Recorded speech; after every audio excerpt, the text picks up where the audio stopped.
I would say that I wanted to be was something that didn't exist. And they would never give me credit for it because I needed to say a doctor or a lawyer, but that's not what I wanted to be. So your parents weren't as supportive as you would have hoped because you were wanting to be things when you got older that they had no knowledge of or it didn't exist at the time?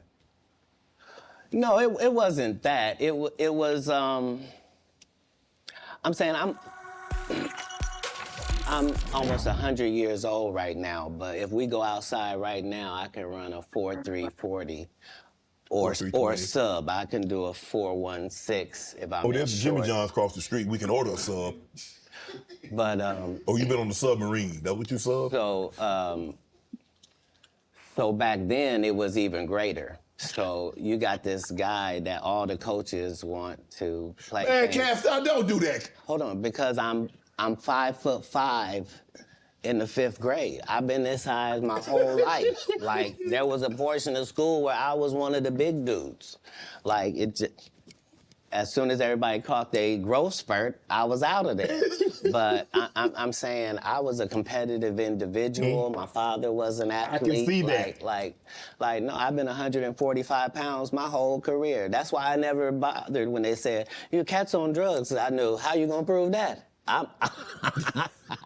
My body is a temple. I've been the same size since I was 10. Like, what do you? Yeah, like I haven't changed off this pivot foot. This has always been who I was before stand up or anything. But it was an interesting childhood. I appreciate my parents, even though I couldn't live within the religious frameworks of what they had set up.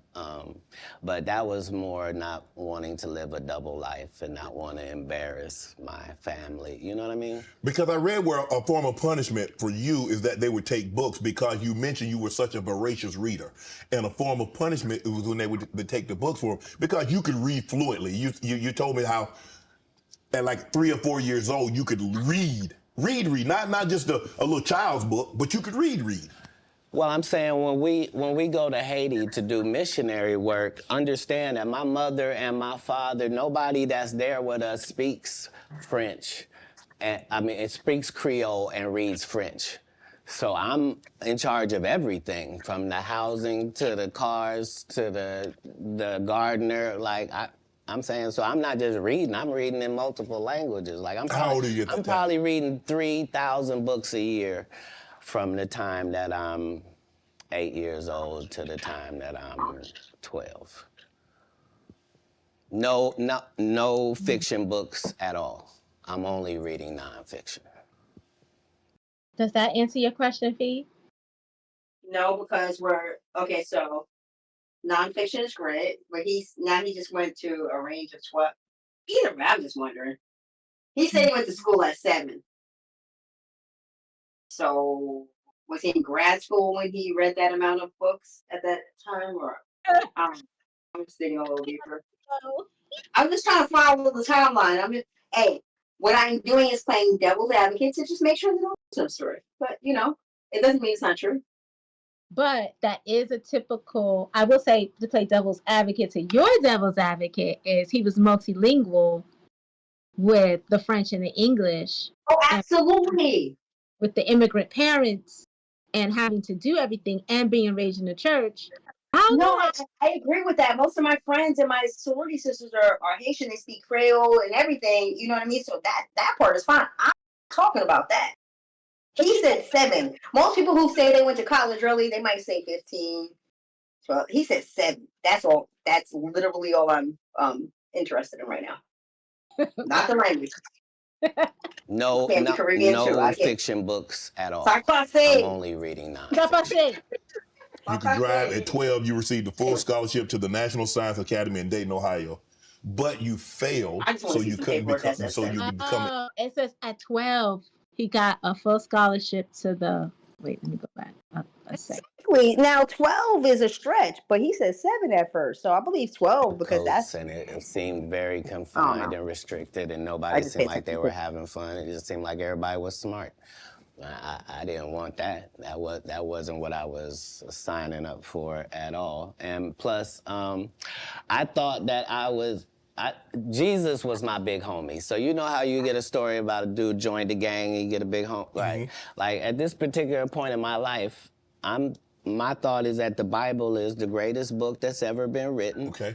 That it houses the truth, and that it gives you this story of Jesus, and that I'm supposed to be like him. Okay. So it's already in my head that as soon as I get 13, I'm leaving.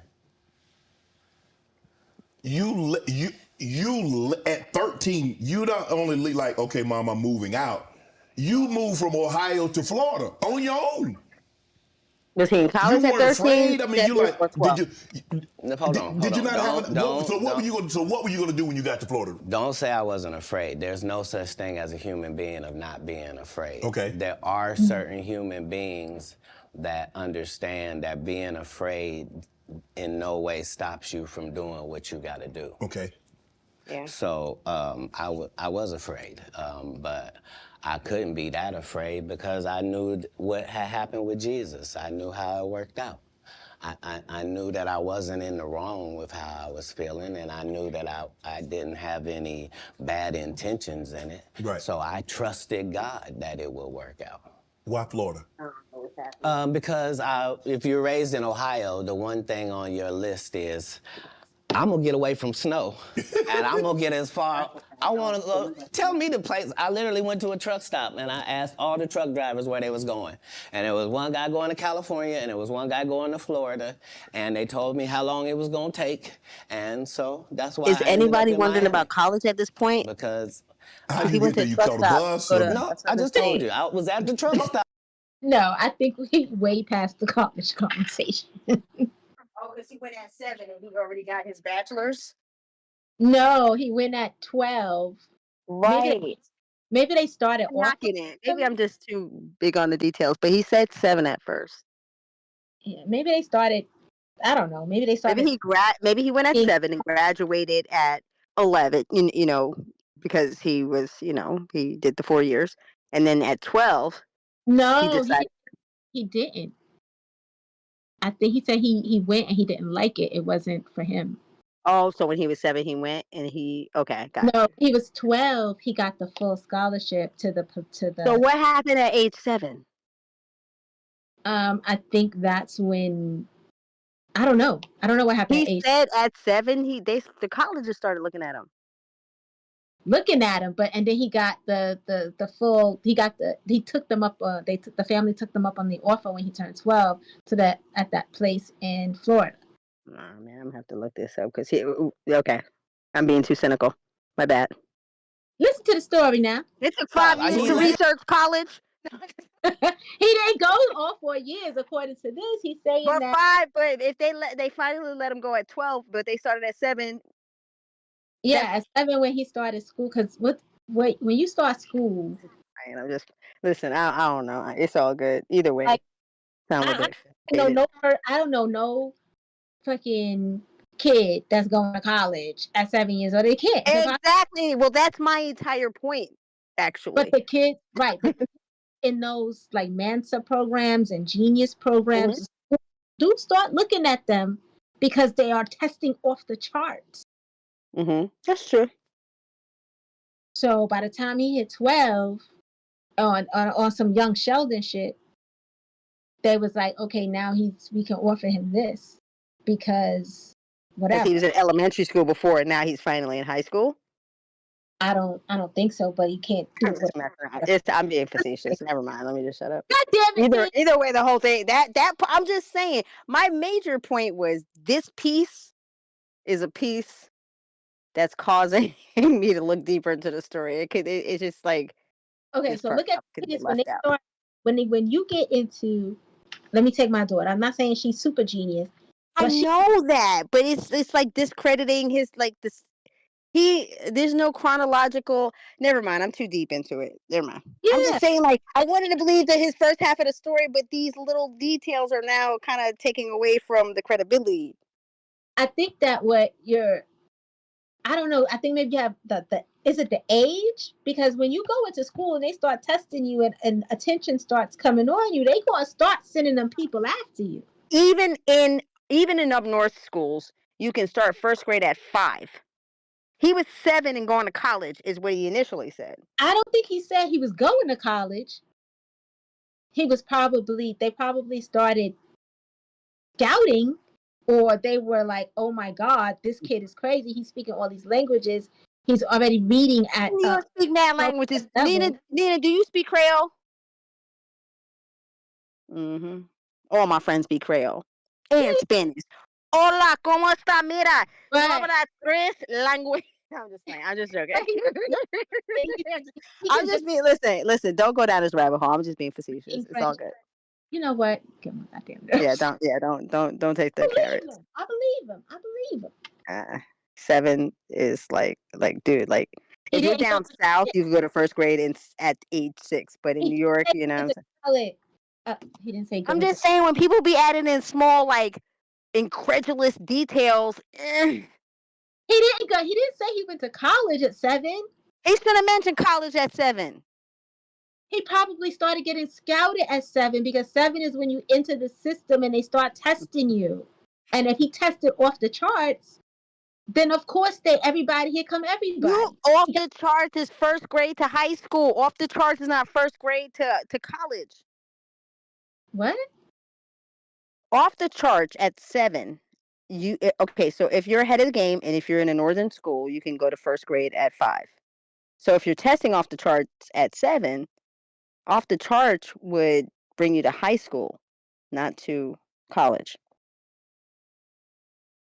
I understand that, but that doesn't mean that the colleges weren't looking. Why are we arguing about this weird factor? The point is, when people add little weird details, he could have just kept it clean. I thought he did. Okay. Nina, what's your thought on that?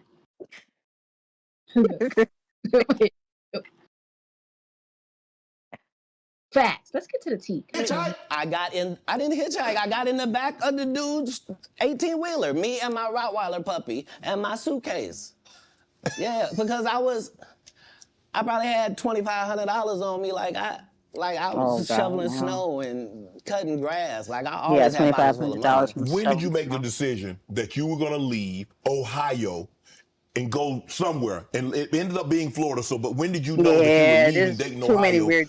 I was following the first part, but $2,500 from shoveling snow. And my father and I's last interaction. I mean, he's a good saver. It can happen. Yeah. Since they started like looking for him at age 7 for college, that's probably when he started saving, and then he was able to get to $2,500 by that time, by 12, so that he can. Anyway, his family was well off, though, right? He said it was from snow, so it don't matter if they was well off. No, but they was also from Haiti, and he said he had to deal with the translation. So there's snow in Haiti? No, but listen. I'm joking. Don't egg me on. I'm gonna keep going. Sorry. No, I'm just snow in Haiti. I'm also trying to figure this story out, like his background too, because if he's saying that if they're well off, one of the things he said was that he had to translate for the gardener, for the driver, for the travel. For everybody, yeah. Which makes sense why he read so many books. Okay. And you gotta have money to have those things, particularly as Black people coming from Haiti as immigrants into the United States. That's not having a gardener and that's not normal stuff for immigrants. You either you leave a situation and come here for a better life, and that's it. Yeah. If you have money, is the only way one of the kids being fluent in English, proper French, and Creole would matter.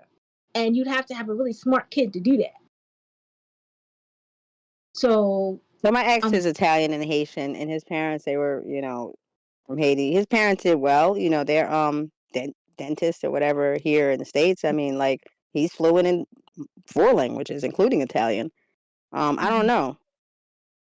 And he has a gardener, so I mean, I don't know. Either way, I think we're focusing on the wrong details. But for me, the small details kind of create a bigger credibility perspective. Interesting. I think it matches up. I think he could have a $2,500. He could have $2,500. He could. All of those things stand on something separately. You just have a problem with the 7-year-old. Yeah, when he threw that 7-year-old in there, that just threw me all the way off. I'm sorry.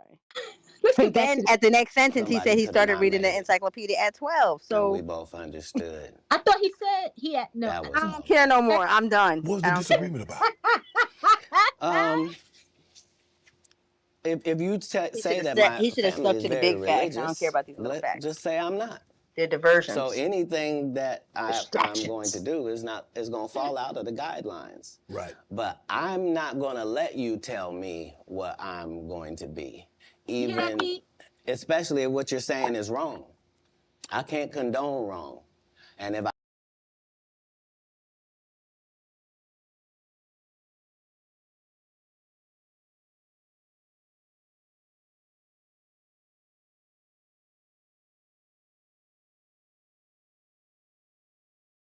Mhm.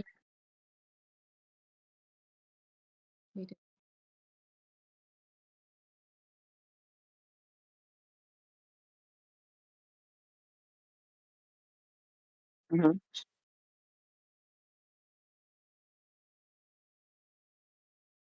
Listen to me. I'm the biggest nerd in the world. I love encyclopedias. Yeah. It's not my discrepancy. It's the age.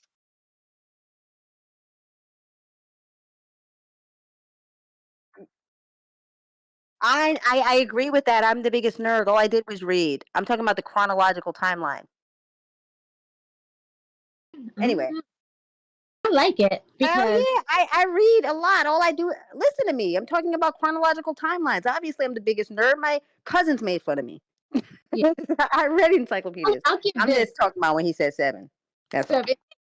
Back to the College. encyclopedia thing. I agree with. I hear what you're saying because you triggered a memory, Nina. We had mad books in the house, right? Me too. We had the yellow encyclopedias. And we had the green ones. We had the Encyclopedia Britannica, and one came per month. And this is when I was learning how to walk. I remember seeing the big books and the pictures. By the time I was like 5, my grandmother had a bad fish tank. Yeah, by the time and because my mom was very strict, so I wasn't allowed outside. Mm-hmm, me too. Watch television. So by the time I was 5 or 6, I had gone through the entire encyclopedia set at least two or 3 times. Mm-hmm. Because I wasn't allowed to do anything else but be home and go to church. Well, we talked about that. Our history is the same with that. We both went to private all-girls schools and whatnot. So that's not what I'm contesting. I'm literally just saying in one moment he said he went to school at 7 and 12. I'm not talking about reading. I could read the encyclopedia backwards and forward. Oh yeah. Like we all do that. It's just that part, the details are too much. We are past the 7-year-old college thing. We were talking about this encyclopedia thing that we've all Tiffy, leave off with that one line, man. I'm hooked on it. No, we're over it. It's past. Okay. Now we're talking about the encyclopedias. All right, let's get back to the truth. My great grandmother was West Indian. Of course, we had to look at that. She had encyclopedias by the fish tank and everything. You know what I'm saying? What the hell? All these books in here. Can't go outside. We gotta read a book. Find out that something's wrong, and I tell you it's wrong, and you don't back me. That's what it is. Even as a young child, you were willing to tell your parents that some of the things that you're saying doesn't coincide with what I've been reading in the Bible. No, very simply. Don't try to disfellowship me for sexual acts and I'm a virgin. Sorry, God don't make mistakes. You don't get 2 times to fuck me over. What do you mean you went to God and he told you I was guilty? You just lied on God. So long. That's it. There's no conversation. Deuces. That's what it was. That's when you made the decision. After that conversation right there, you say, "No, I can't live under this roof." It wasn't a conversation. It was an altercation. In the altercation, I love my father. My father loved me. But we are 2 men at it. It'll never be the same again. You can't sleep comfortably around me. And I can't sleep comfortably around you. How similar are you to your father? I don't know. He's a great man. I'm saying because it seems like y'all butted heads. Right, but I'm saying that generally happens with a father-son dynamic. It was just that religious relationships are always difficult in families. They always are. Before it got to the point, because the dynamic, he's father, your son, before that dynamic and you step up on his level and you challenge him, you felt it was best for you to leave. No. I'm not being challenged. I'm being beat to death. Oh, he was abusive. I didn't say that. I said we were in an altercation. I He see is what you smart. did there. Listen, I saw what you did there. I saw. Yo, he is smart. This dude is smart as fuck. Why nobody said nothing?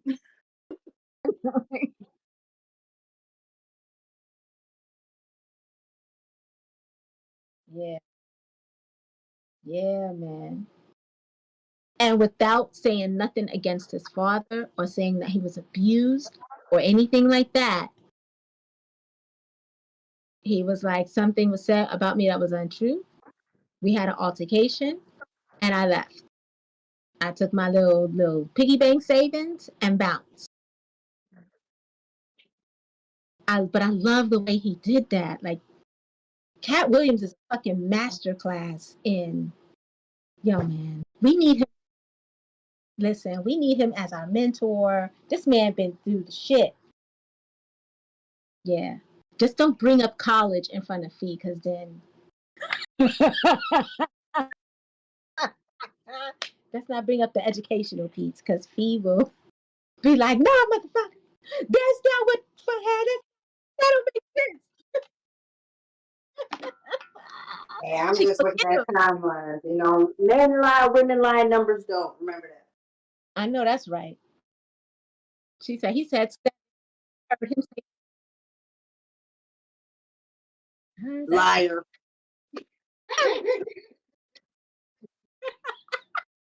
What you did there, Kat. Yeah. I saw what you did. You was in an altercation. You didn't say you lost. You said you was in an altercation. I in no way gave you the impression that I won anything. I'm the one leaving. Yo, I really got to consider getting my premium back. I'm just tired of paying all these little ass bills. Man, so many different freaking. I got to say, shout out that it adds up to freaking everything. That are still with us on Bigo. Anthony, Raymond, LaHoney, PM, SRX 121, Jeff, D'Angelo. What's up, y'all? What's up, y'all? What's up, y'all? Okay. In no way gave you the impression that I won anything. I'm the one leaving. I'm out of bounds. This is his house. Right. Yeah.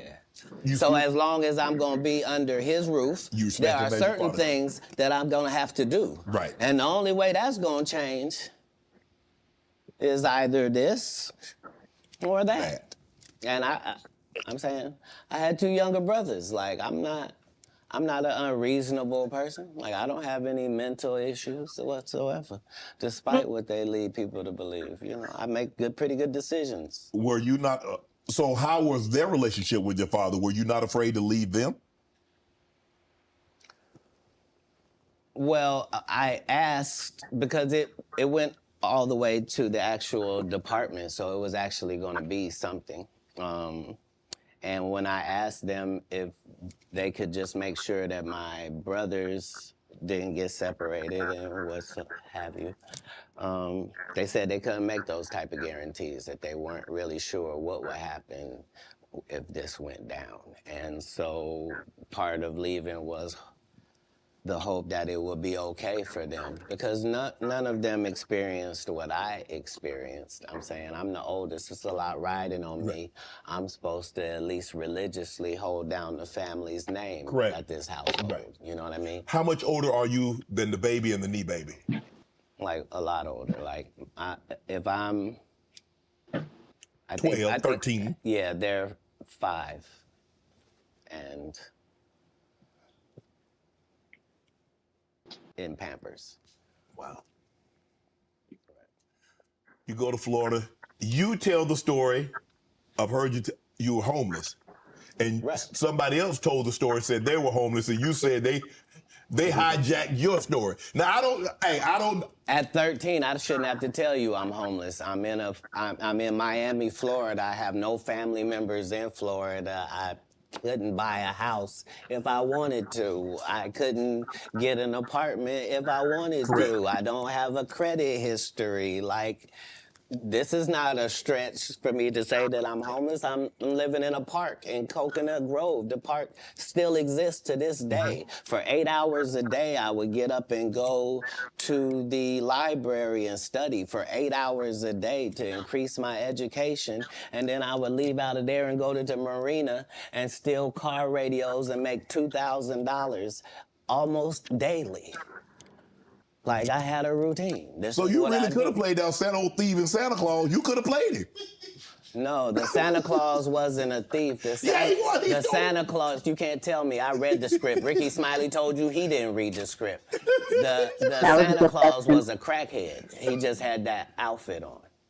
That's what I couldn't have played. Okay. Like, I couldn't have played a black guy that got raped in the bathroom. Right.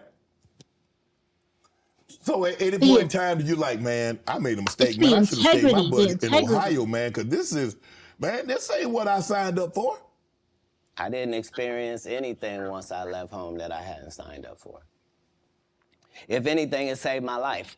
Me being homeless for that small period of time allowed me to see all of the people that were in that situation and to see that these were lawyers and doctors and teachers, and that these people were white and black and Asian and Indian. And the only thing that all of these homeless people had in common was they made a bad decision and aligned themselves with drugs.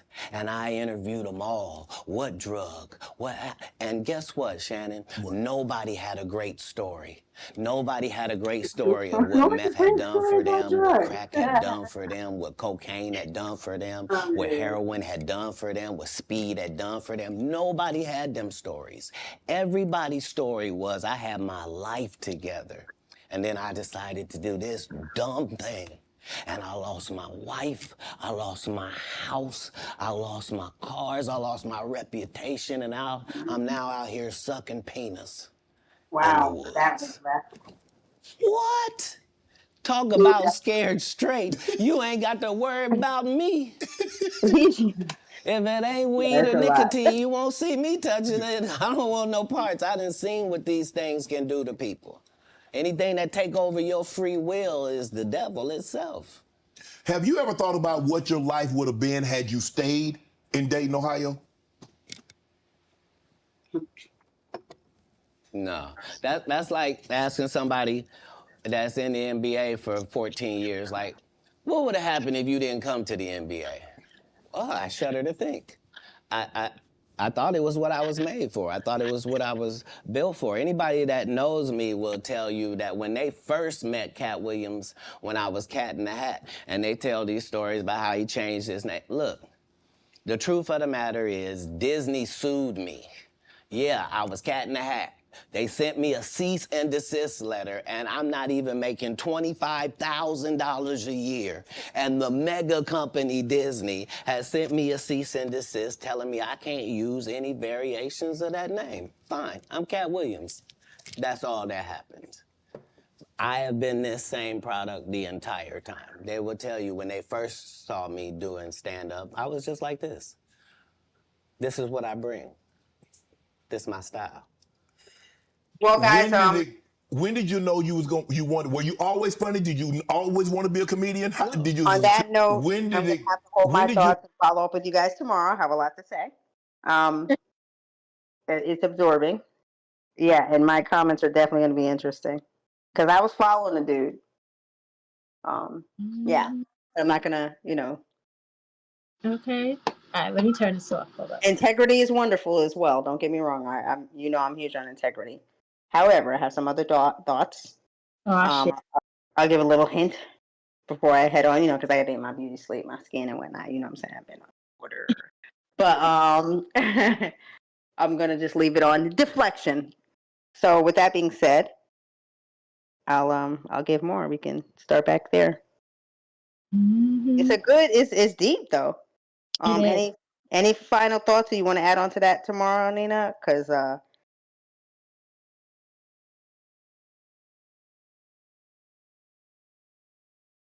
okay,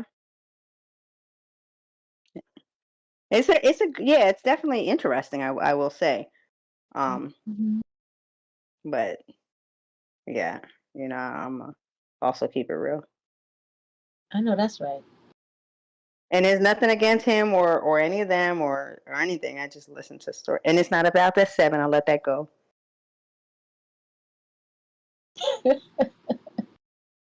Yes, friend, let it go. I'm gonna let that go, but I'm gonna leave you to ponder on this. When they asked him about the homeless thing, they didn't ask whether or not he was homeless. It's that he said that somebody else stole his story. That was the topic, not whether or not he was homeless or not. So that was a deflection, which I'll leave you on that note. Have a good night, guys. Night. All right, we'll resume. Later. Later, boo. Later, boo. Oh, man. Into Deep. What's up, Into Deep? You want to keep watching, Nino? Or you want to switch to a gaming feed? Okay. I know were you always funny? Did you always want to be a comedian? Did you stumble on a comedianship? No, I loved what they did. Fee, I'm gonna send you the link for this so you can watch it throughout the day. And so Catch up. Yeah. Okay, because I'm trying to X out and then I heard him talking and I started watching. Because I wanted to know. You know you're gonna watch Monty anyway. Python I know. I maybe I watched till I fall asleep. Not so talented. But I wanted won't to comment. know what is George Carlin's thing? Like so I studied all of the comedy masters regardless of the field because I loved to laugh. I didn't know that these people were making a great living at doing this. I thought this is just what they did. They tell jokes. They're funny people. But I loved the craft. And that's why when I got into the craft, I thought it was my obligation to make sure that I kept writing new material so much that it forced these comedians to stop doing the set they've been doing for 10 years and keep writing some new stuff. And I knew that if I could get that to take on, that most of these bums would have to just quit comedy because they can't keep up. They're not going to keep writing an hour worth of material. Right. I've written an hour worth of material 19 times. They're not going to do it. Why? Because they're not creative writers. They want to get somebody else and have them write it and put it together. So if I'm listening to you correct me if I'm wrong. I think the best thing that ever happened was the internet. Because now they have to. Because normally, like you said, you could do a set and you do that set in Kansas City, people ain't heard it in San Francisco. People ain't heard it in Miami. They ain't heard it in Detroit, Chicago, Atlanta, so forth and so on. Now you do a set, it's on the internet. Somebody heard it. So you can't do a set and make it last 3 months, 4 months. Well, it doesn't allow the regular comic the ability to grow is the real problem. Like, the part of comedy is me taking these jokes in January, and by March, I've begun to craft this joke. Okay. It's not as simple as it was. When I wrote it, it was just da-da-da-da-da. But now it has the complexities of the fact that I'm having to deliver this to an East Coast audience, a down South audience, a Midwest audience, a Utah audience, a Colorado audience. And so it begins to take on a different complexion because you're having to deliver it to different people. Okay. And so this is what sharpens your joke. You then take those sharpened jokes and make a special. Not you just randomly take some. Mm-hmm. So it's a process. You don't allow them to process if the first time the guy did the joke, now that's his joke and the joke is everywhere. That just sets it up for people to steal. So how many times must you tell a joke before you master it? How many times have you had to sleep with a woman before you're done with her? How many times have you had to sleep with a woman before you're done with her? Wow. That's not fair. If it's great, never. if it ceases to have usefulness, so it has been spoken. Right. I read that you was raised in Florida. You had some help, some ladies of the night. No. That's not true. No, that whole story doesn't take place in Florida. That story takes place in Oklahoma City. Okay. So after I'm in Florida, I then join, I try to join the Marine Corps, and they won't accept me because I'm too young, and I've lied and told them I'm 16 and my family's moving down and I don't have my ID, but it's coming. And so they let me go to the boot camp, That's not gonna work now. Okay, so I've learned that lesson. Right. So then I get this job selling stuff door to door. Across the country. And so I've been to all 50 states. Again, I'm 14 years old. So I did that. While I'm doing that, one of the places I'm in Oklahoma. Mm-hmm. And I've decided I'm gonna stay here because of meeting these ladies that you're talking about and that situation. I don't know at the time why that's important in my life or why it's something I should be doing or any of that. But now later on, it certainly helps me in formulating Money Mike for Friday After Next. Right. And a pimp named Slickback for the Boondocks. Oklahoma, so San Francisco, Oklahoma, Sacramento. From Florida, you moved to the West Coast. So you traveling. When did you set up shop on the West Coast? How old were you then? So I guess I'm 18 or younger, and once I have a child, I realize that I can't. It's a lot of things that I could use to make money that now is a no-go. So anything with street aspirations that I might have thought about pursuing or been good at.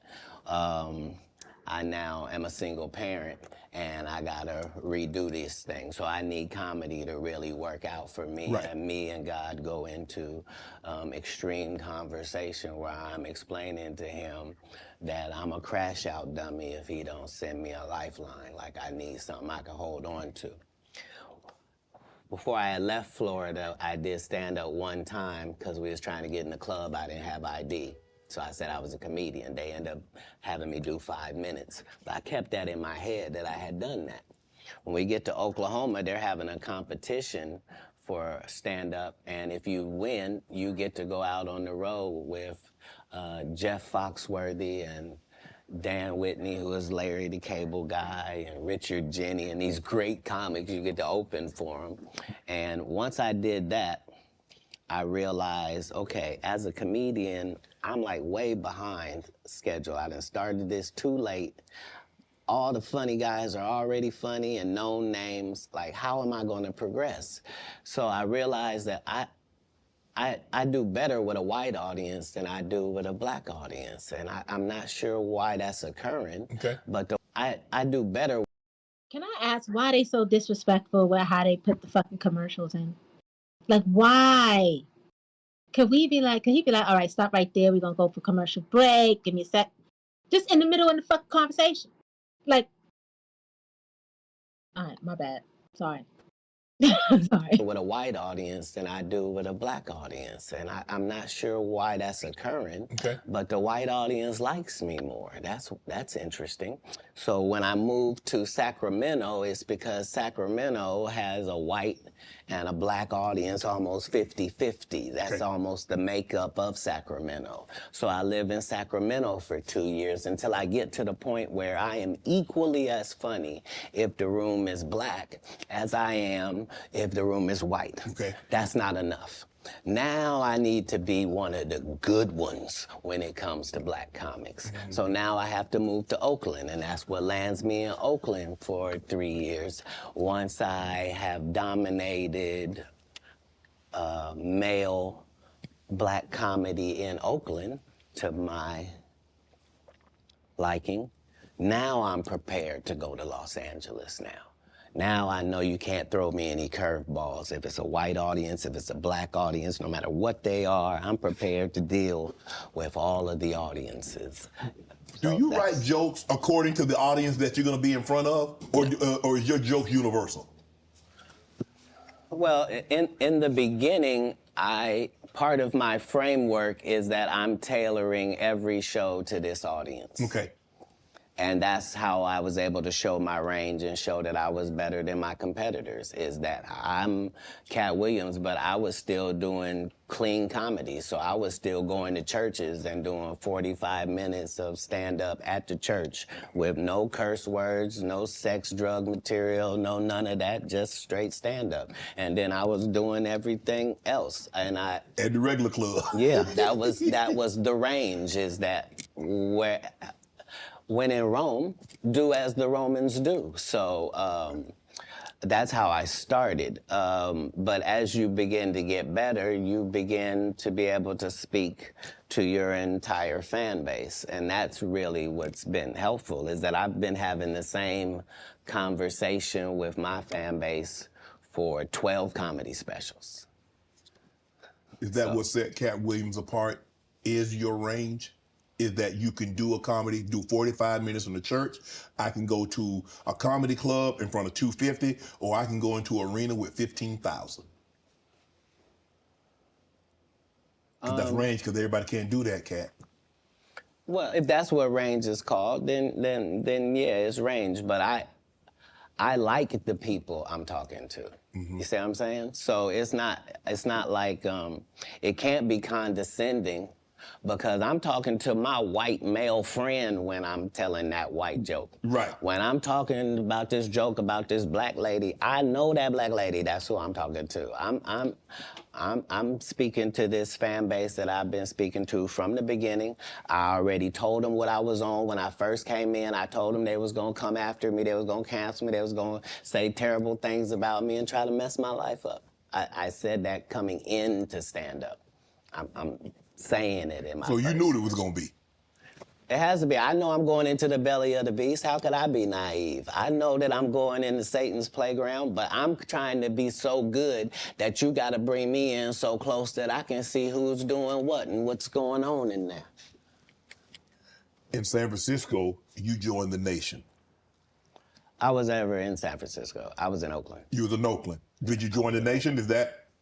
Yeah, Honorable Minister Farrakhan and I have an extremely close relationship. He refers to me as one of his sons. So, yeah, I spent a particular period of time.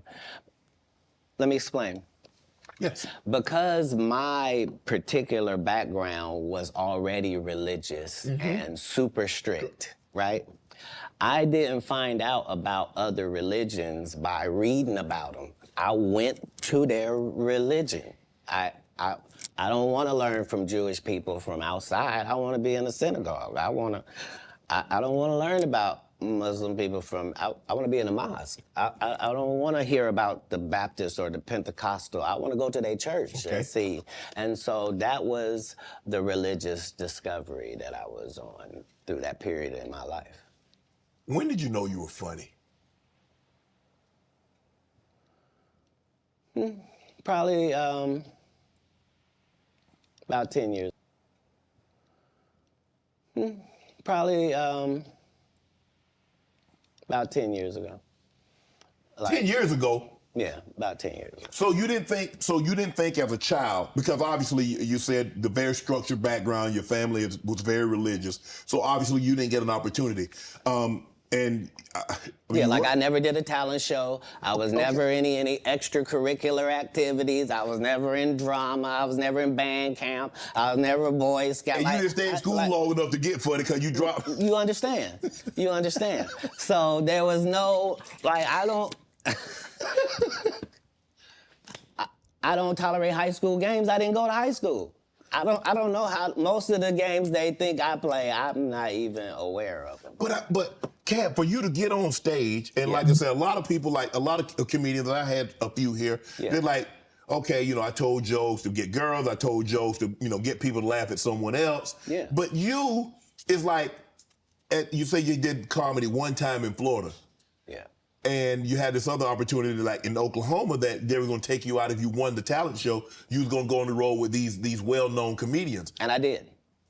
But I'm just saying, how in Florida at 13, 14 years of age, you like, 16, I can do that. Well, because I knew that there were a lot of other things I could do. Like when I looked at drug dealers, I thought I could do that. Yeah. You But see what that's I'm saying? easy. So right, and who doesn't like that? Right. Huh? Yeah. I'm trying to figure out how I'm gonna make it. But now that I gotta do it on this side, but no, your question was, when did I think I was funny? I never was my biggest fan. To this day, I'm not the biggest fan. I'm a fan of comedy. I like great comedians. Like, I like Chappelle. I like Patrice O'Neal. Like, I like the greats of comedy because I do. Like, I like Ron White. I like Bill Engvall. Like, I know comics. Like, people that did the craft, they raised me. I was touring with Steve Marmel and Richard Jenny and real journeymen. Mm-hmm. So my comedy upbringing was standard. I thought you had to work all night, every night, all around the country, and you had to write jokes, and that you were trying to write jokes that other people weren't writing, and that your job was to be funnier. Like, people that know me will tell you I've been on this. Like, I had a list of all the black comedians that were more famous than me. There was 300 of them on the list, and I had to be able to cross them all out before I could make it to the next level, before I felt like I was funny enough to do that. And so I appreciate what competition does for sports and for my particular sport. And comedy is a sport. What gave you the confidence that you could get on stage? You remember, I was 5 years old on stage. Okay. So performing in front of people was no problem. But I was reiterating God's word at that point. Oh. Now, I just have to make sure that the content is good. If the content is good, what part can I not do? I'm a vessel. He's given me these gifts to be able to do certain things, so I just want to utilize them in my craft. That's all. Do you remember your first set? Mm-hmm. How long? 5, 10 minutes? No. I think 3 minutes. 3 minutes? Yeah. Standing ovation, boos, some applause, some jeers? No, none of that. They applauded like I was a professional at it. But now looking back, I understand, because you gotta understand, they were all thinking, he don't even look old enough to be in here. And we don't have any black guys that live in this town. Right. Where did he come from? And then he gets up there, and for 3 minutes, he's talking about the fact that he is the entire black community. Right. And he is as disappointed in them. It looked like they looking for where the rest of them is. And so is he. And that was his set. But I understood from that point that the truth is really the commodity, and the fact that we are all individuals and all separate and all our own islands, but not in real life. In real life, it's only 5 or 6 different types of people, and you're gonna see them everywhere that you go. And all my enemies all look the same in the eyes, whether it's Faison, Wanda, Aries Spears, they all look like... Man, what you got against Wanda Sykes? You think I don't remember that? Sir? Wanda Sykes and Wanda Smith are 2 separate people. I mean, Wanda Smith. And I had only said one name, sir. Wanda Sykes I'm is amazing. I love Wanda. And I agree. I love Wanda. That's my girl. Mine but as well. I remember on the radio, you went on a radio interview. If I'm not mistaken, that's in Atlanta. Right. And you came on there with seemingly good intentions. And she attacked you. It wasn't just that part. It was the fact that before I go in there, she has a conversation about, okay, now, I just want to talk to you because you just won an Emmy for the city of Atlanta, and this is in Atlanta, and they just want to hear about the Emmy and hear from you and to thank you for what you did putting the city on. Right. Okay. And we won't talk about your kids. We won't talk about jail, no cases. We ain't going to talk about none of that. Right. And immediately gets in there and goes the opposite way. You can't flip up on me because you're an inferior comedian. I'm going to destroy you, and I'm never going to call you out of your name. I'm never going to say anything disrespectful to people that look like you. It's a very thin line I got a call, but this lady is trying to embarrass me in front of a largely homosexual fan base. That's why she got canceled. Gay people don't take it kindly that you would, as a derogatory, call me gay. Gay people don't feel like it's derogatory. So why are you trying to shame me with something in a community I don't even belong in? There's no gay people saying I belong over there or been over there. You did, but I have no hatred of over there, and how dare you? You did a number on it, though. Hey. You did a number on it. That's legendary. No, you either believe in karma or you don't. Because I didn't even know any of the stuff that she had done to my fellow comedians until afterwards. I just know that it was a setup. Right. And remember, they tried to kill me this same weekend. Not in jokes, with a real gun in my real face on real camera. Understand I'm losing my life for participating in something that goes along with my job. Like, it's two comedians, what do you mean? And the world was okay with it because it was me. Had that happened to anyone else, the world went crazy when Will smacked Chris. This is a person pulling a whole gun on a comedian in the confines of their job. It's really a weird situation when they hate you that bad. Yeah. Yeah. You felt she hated you at that moment because you mentioned that she said it was going to be very professional. Oh, you won an Emmy, congratulations, you put the city on, you own for the city, yada, yada, yada. And now, did she mention anything about the Emmy on camera? I believe you saw the video and you know that none of that took place.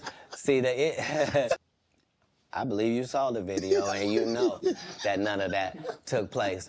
See, the issue is that all the comedians have to come do these radio stations because you have to sell your tickets, and so that means you have to go to the radio station. Yes.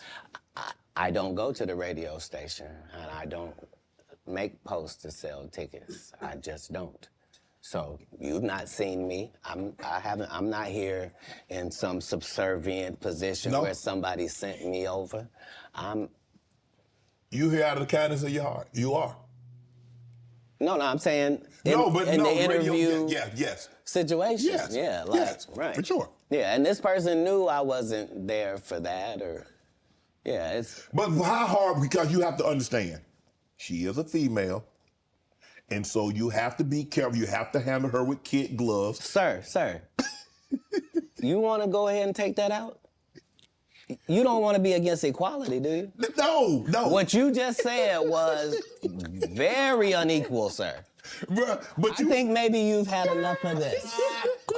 Because I think I just heard you say that women are not equal and should be treated unequally. They want to be treated You mean equal. as a comedian? No. Listen, you understand and I understand. Yeah. In certain situations, they want to be treated equal. Not all situations. And what part of what you saw her get? Oh, she deserved everything you gave her. What part would have been different if she was a man? It would have just been more vicious. Yeah, that's my point. I took all the vicious and venom away because I didn't have any. Plus, I understood. I'm not trying to offend black women with short hair. I'm not trying to offend heavyset women. I'm not trying to upset fellow comedians. I'm not trying to do any of that, and I am qualified to be able to do none of that and still eviscerate you because I'm smart enough to know that I need to say that you have gnarled fingers because I know your limited education means you don't know what the word means. So you can't possibly respond to it. Yo, this guy is a fucking savage. This guy, I love him. He's a goddamn savage. Oh my God. You're not sure of the meaning. And I'm going to continue hitting you because this is what comedians do. Right. You've been masquerading that you're a comedian too. And that's the fallacy. So nobody in boxing fights out of their weight class. If you're a 130 pounder, you don't just show up with the 160 pounders. You stay in your weight class. Is that what you wanted to do? No. That she was out of her league when it came to... Because I didn't want to do any of it. I know you didn't want to, but once she took it there, did you feel that you had to go there? Oh, you go where? Did you say? Yeah, I've seen a bit of this. Oh, what's up, Mr. International? How we doing, fam? I know you came in. You probably came in to watch gaming, and we in here watching Katt Williams be a savage. Yeah. I was like, okay, I'll hang out for a minute, Yeah. have a little listen. But listen, we talk about game and playing the game. Nobody does it better than Katt Williams. This dude is a savage. He's playing this game expertly. I'm learning so much. I'm learning so much. This is gaming at its finest. This is gaming at its finest. Guy's crazy. You could have said, Wanda, I didn't come here for that. I just want to do the interview. I just want to talk about what happened. Oh, you misunderstand my job. My job is to be funny. My job is to be funny first. My first job is to be funny. My second job is to be respectful. My third job is to be immaculate and Gaza strip it. That's non-political. I'm saying, if you do it, you let a terrorist accidentally touch over here, and I won't stop. What'd you say, Nina? Oh. Burning you down until there ain't nothing left. It'll literally be rubble on top of rubble, and I'll still be bombing. Why? Because that's why you should mind your business. This is what F around and find out is about. Right. Have you ever been booed, Katt?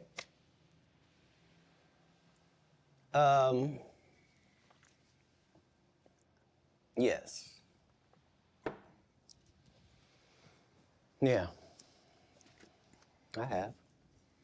What was that feeling like? Did it like want to give up? Because because when you have, I don't know how early it was in your career.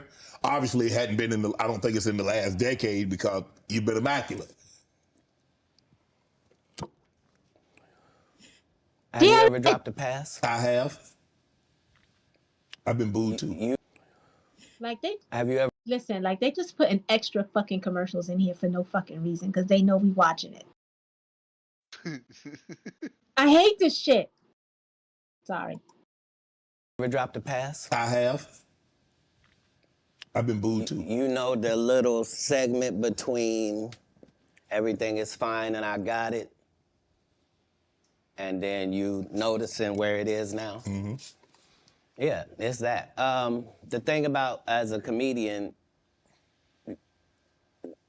the audience's opinion is the only opinion that matters, not you, the writer, none of that.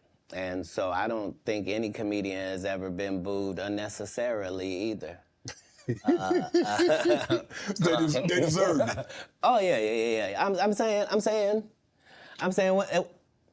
what do they say when a guy shoots the air ball in the NBA? They say air ball to make sure everybody knows. But again, he still got to get back on D. Right. Like the game didn't end. He don't get to throw his hands up and sulk. Right. That's supposed to be used as a learning experience. Most comedians don't get booed enough. I mean, this is how you end up with a Michael Blackson who's a real African doing a fake African accent. Okay, this guy is mad at me. All I did was give him the best advice of his life. Remember, he was wearing dirty dashikis. And I told him he needed to dress to be in the position that he's trying to say that he's in. And if you're the African king of comedy, sir, there's actually comedians in Africa doing comedy. If you're going to say that, you got to go to Africa and get a school, dude. Everybody got, you got to put in some work. And these guys, they take my advice, they change their whole persona, and then they hate me for it. And generally, I'm just too big to comment or make a statement about it or do a live or any of that. But when it gets to be a whole grouping of these guys, I gotta come and talk to Shannon. I gotta lay it down at the altar. You know every comedian. This is the other side of Kirk Franklin prank. This is the reckoning. 2024. The reckoning. You watch it. You know every comedian that's been on my show. You watched every episode. No, that's not what you said. You said I know every comedian. You know every comedian. You're limiting me. Oh, you watched every episode because you know things. You know things. That's always where I'm trying to come from, whether it's comedic or otherwise. That's why even if you see me get arrested 10 times in a row on TV, as a fan of mine, you can be like, he finna be right out. Yeah, but they just said he didn't do it. He couldn't have. It's stupid. Why would he do something stupid knowing he got to come back and talk to us? Nah, they respect that every time it happens, I'm going to be free as a bird sitting out here talking to you about it, that it really was what I said it was. That's all. You end up, you come down, you're in L.A. Yeah. Now, I'm reading Katt Williams won Cedric the Entertainer's Anheuser-Busch Best Los Angeles Comic Award. Did you win that award, won Katt Williams? It's a simple yes or no. It's not a rhetorical question. It's a question that probably should have been asked to Cedric the Entertainer. I'm asking you. I got you here, though. I know. I couldn't believe Cedric didn't get asked that question. You still a dude's joking and giving an award, and then 10 years later, you don't know nothing about it. Oh, my God. Hey, but I promise you this. What? If he sees me again before he sees you, he'll be talking different when you see him. That's for certain. That's the difference. That's what these comics understand, is that I'm not doing nothing for clout. I don't even recognize clout. But eventually, the Lord is going to let me and you be in one hallway. A lot of these dudes go...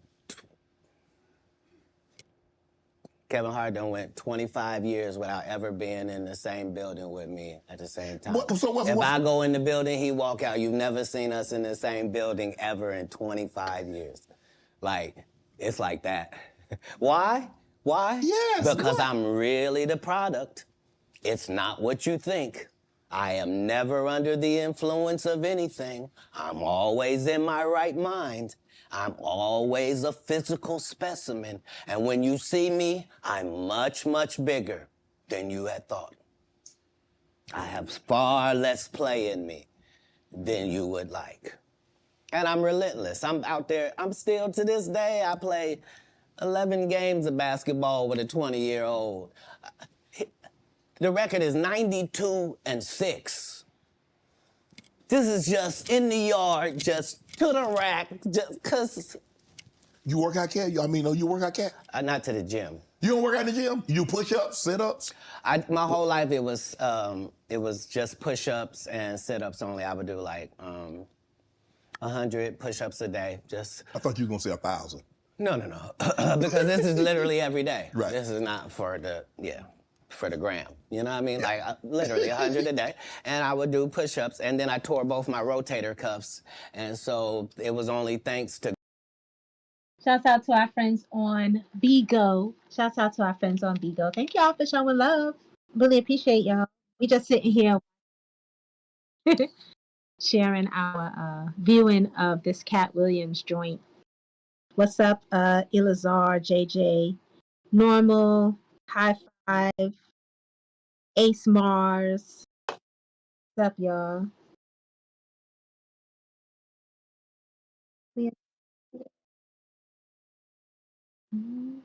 I'm monitoring the comments, so if y'all want to jump in and y'all got something to say, SRX 121, welcome. If y'all want to join the conversation, you're more than welcome to. Something new we doing right now. We've never done this before. But unprecedented tea calls for unprecedented sharing. So, all right, we're gonna jump back into this tea. The golf that I was even able to get my You a golfer now? back. I've been a golfer for quite some time. My short game is impeccable. I can't get you but 2 and some change off of the tee. Off the tee, but I'm still coming in for par guaranteed. Are you playing for the tips? No. I found that you don't get anything for that. It seems very. No. I've Take found that. that you don't get anything for that. It seems very egomaniacal. They go, hey, Katt, for free, you can go further back. Hey, what? Wait a minute, does it still count the same? Hey, I'm up at the ladies' tee. Don't tell me my pronouns. On the golf course, I'm she, her, him, them, and they. Whoever at the front tee. I know we're joking, we're having a great conversation, but you did win the award. How did the award help your career? It had to help something, Katt. Nope. God, come on, Katt. I didn't remember it happened to you, just said it. How can Cedric give you an award that was worth something? Everything Cedric and Ricky Smiley ever been in got canceled for not being funny. Oh my God. Ricky sat here and told you that they cut him out of every movie he did. They always had a reason. Like,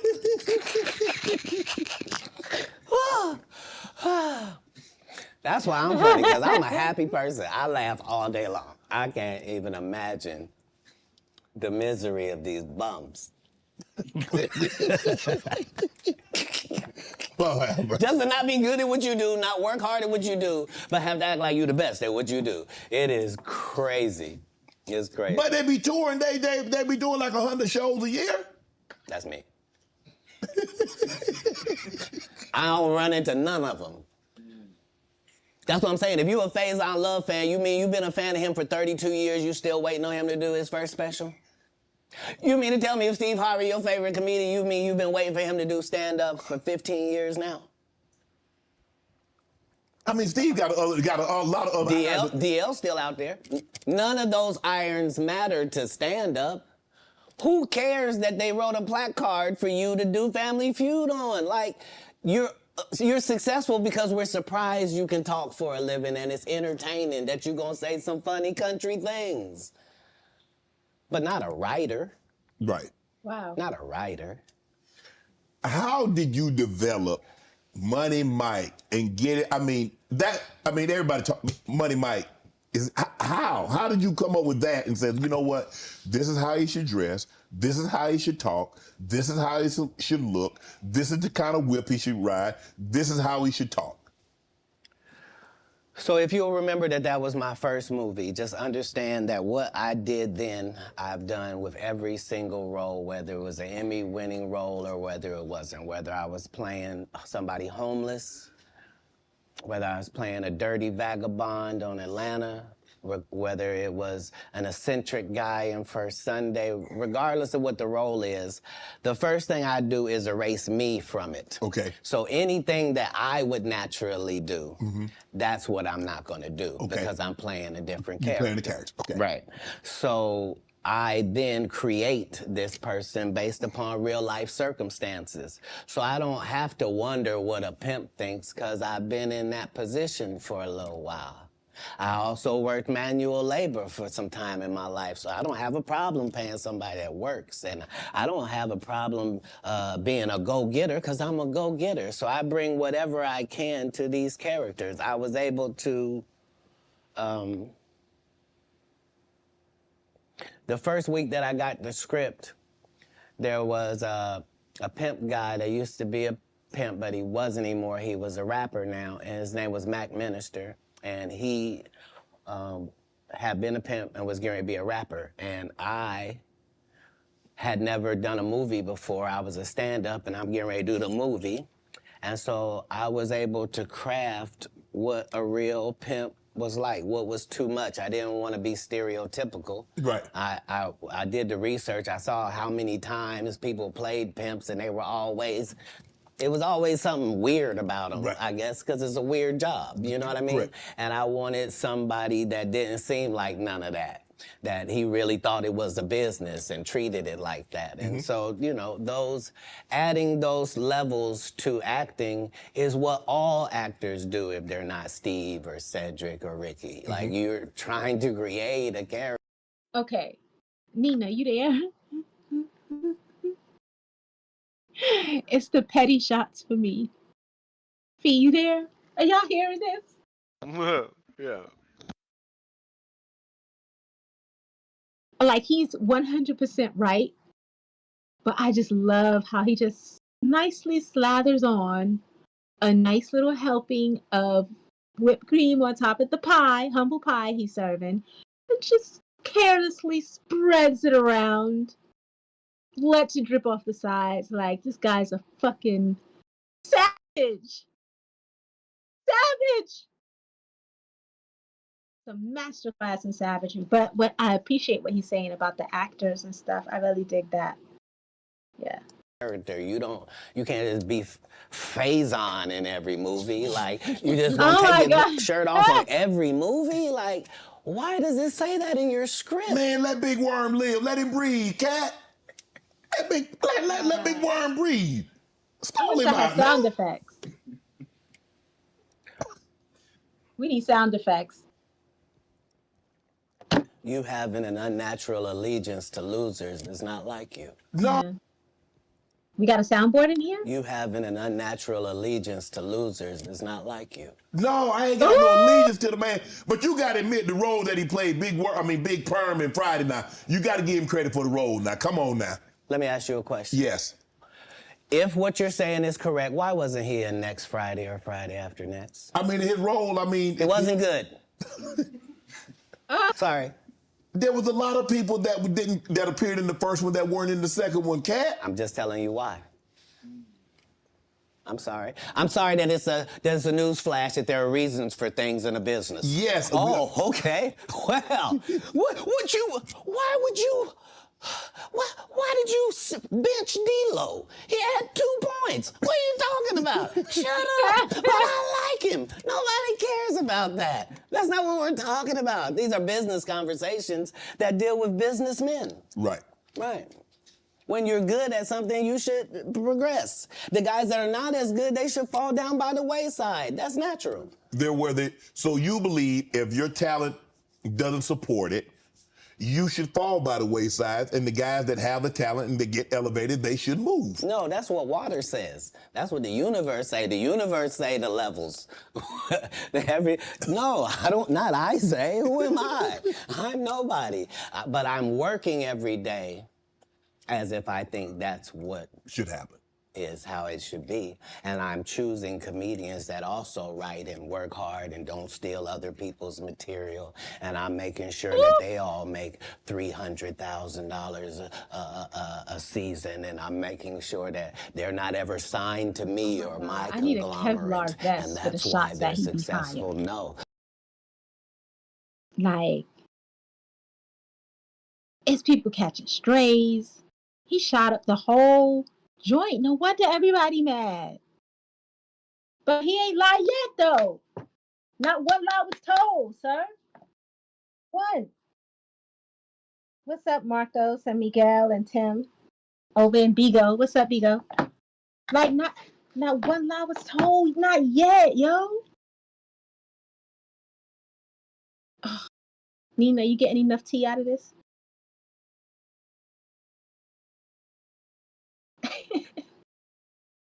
To me or my conglomerate, and that's why they're successful. No, you can work with me and still be an independent businessman, boss owner like you came in. Right. I don't need you to be subservient to me. That's those other guys that make you pay dues.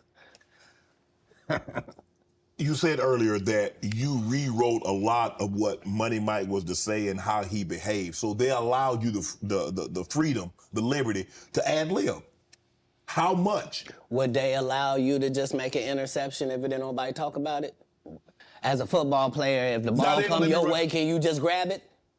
Can you make an interception anytime? Are you allowed to pick up any fumble? You can do any hustling, right? Oh, okay, same here. Same here. But here's the thing, though.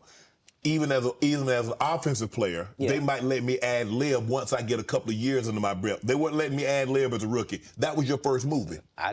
I told you the conversation in my first movie, just because I am committed to laughs. The only way I made it past those 300 comedians, I didn't tell you this.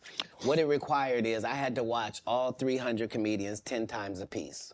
I watched your set 10 times of you performing, whoever you were, and then I counted how many laughs you got every time you did these amount of minutes. So if you told me this comedian and told me he did 30 minutes, I could tell you that he got 26 laughs in that 30 minutes because I had done the numbers on everybody. So I didn't just say I was funnier. I knew I was funnier than the comic you liked, and I could tell you how many jokes funnier I was because that's how we judge stand-up. You do 15 minutes, I do 15 minutes. How do I know I'm funnier than you? Because you got 6 laughs and I got 16. I'm almost 3 times better than you, low-key, boy. But I'm never gonna tell you the formula. So you gonna keep just going out there telling jokes, not understanding that psychologically, the audience by 10 years is convinced that I'm funnier than you. They just don't know why. Because I'm putting out more content, better. I had Terry Crews on here. He said at the time that you did the movie, you were homeless. Is that true? Uh-oh. Damn. This was my situation. 5 months prior to Damn it. me getting this first audition for Friday After Next, 5 months prior to me getting this first audition for Friday After Next, I got this baby son. I'm holding him up above me. He grabs my little chain. He's playing with it, and he accidentally drops it. It breaks out my front 2 teeth. I'm in a situation now where when I go to the dentist, they telling me this gonna cost thousands and thousands of dollars to fix this right. They not telling me what it's gonna look like. I go get an estimate with no money involved, find out what I need to do. They find out you got a tumor in your upper jaw, so we're gonna have to do a whole surgery for you. It's gonna be 100 bands. I don't have it. And I'm only gonna have this check from this movie. So while I'm doing this movie. But like, it just goes so like you never know what somebody going through, but people always want to just run their mouth. Man had a whole tumor in his face. But Terry Crews, oh yeah, nigga was homeless. Like, shut the fuck. Anyway, let's continue watching. Movie, we live in this trailer. This is where we live. So when they come to work at 5 in the morning, we already there. When they leave at night, we still there. We just double back because we understood that this is our one opportunity. And we have this opportunity to change our lives, just like a young man going for the draft. Right. We can actually get in the league with this. There are 30 comedians on this cast. They're all magnificent. This is the holy grail of the situation. So yeah, I was able to make sure that, because it wasn't just my first movie, it was K.D. Albert's first movie, it was Terry Crews' first movie. Absolutely. I was the leader of this group, which meant that we didn't do their rehearsals, they did rehearsal, we did our own rehearsals daily to make sure that we were at the level of professional actors, which is what made it so egregious, that guy. Saying, I was supposed to. You were supposed to what? Katt, he did have a good part in the movie, man. The Santa Claus was funny, man. The dude said the entire time we were filming, I can't play this role. They got a bandana over my nose and my mouth. My family not even gonna know who this is. So yeah, tell your story. Terry Crews also said that you guys had a lot of conversation, that this was your opportunity and you needed to seize this moment. Terry had the benefit of having been in some very high-profile situations already and took L's. Mm-hmm. Like, he had been in the league, you know what I mean? Mm-hmm. He had done pro wrestling. He had done a lot of things. He had been televised in some things that hadn't worked. Right. And this was just fortuitous for him. And now you know what nobody has ever said in the whole industry in 20 years about, you know, the whole Money Mike not getting raped in the bathroom. Right. So I understood going in that there's no reason. I lost every for a 5-year period, every single movie that Kevin Hart did was a movie that had been on my desk, that all I had said was, just, can we take some of this step and fetch it shit out? And then I can do it. Like, it don't need to be overtly homosexual, because I'm not homosexual, right? It doesn't need that to be funny, right?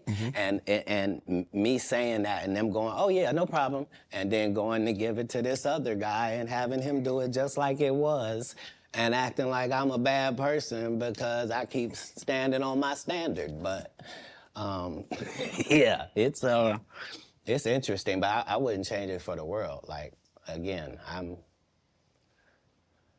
on the winning side of these decisions. You know, look, I've had Cube, I've talked to Cube, and a lot of people say Cube doesn't pay. What's your relationship with Cube, and what did that opportunity mean for you?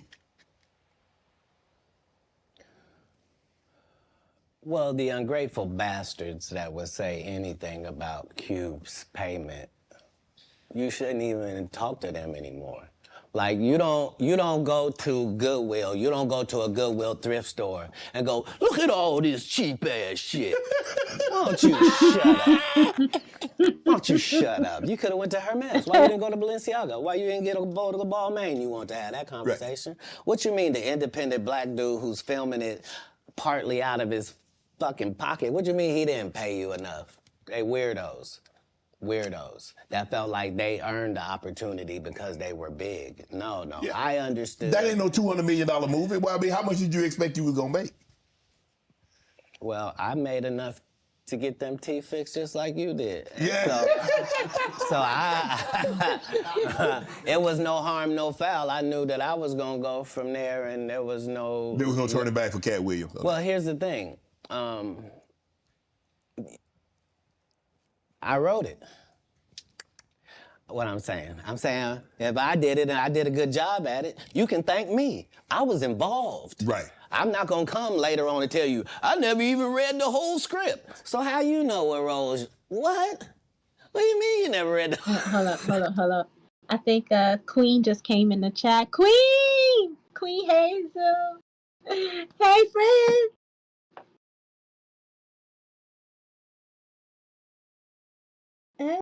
Queen, can you hear me? I don't know. Hopefully she didn't leave. I think she's still here. Hold on. What's up, Queen?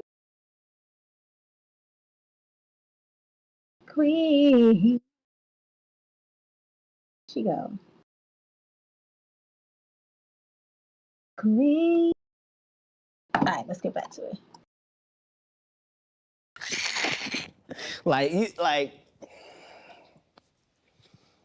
These guys' whole job is to present something, unfortunately. And I'm just not a presenter. If you ask me a question, I'm just gonna tell you the truth of how it went. Would you be willing to do another Friday? Cube already asked me to write it. I was supposed to have been writing it. This is what Cube already asked me to write it. I was supposed to have been writing it. This is what these guys are mad about. Like, we lost some great people before this movie could come out regardless. Right. And so, yes, there desperately needs to be one. But we miss John Witherspoon in a way that can't really be quantified, if I'm being honest with you. And the Chris Tucker that we got now is Epstein Island Chris Tucker, not Smokey. Oh, Lord have mercy. Whew. If I didn't know no better, I'd tell you he's the greatest. I don't care what you say. To be confident and not delusional is a real skill. Most of these confident people we see is really delusional. Well, you don't think they asked Chris Tucker to come back in the second Friday?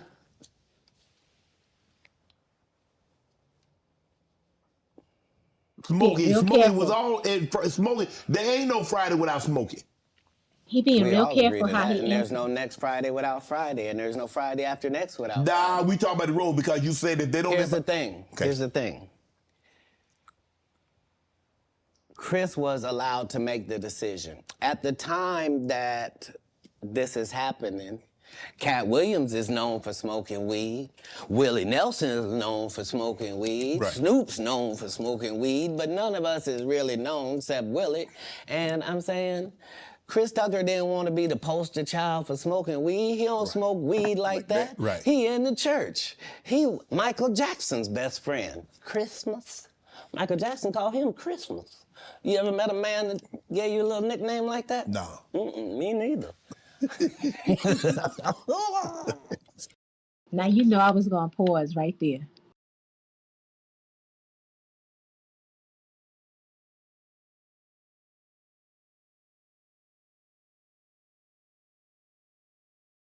Why would he call him Christmas?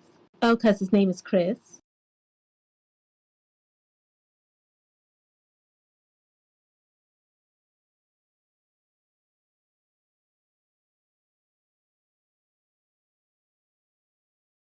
Mm.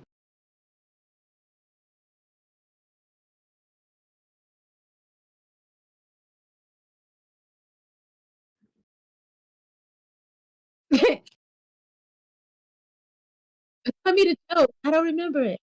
What was the joke?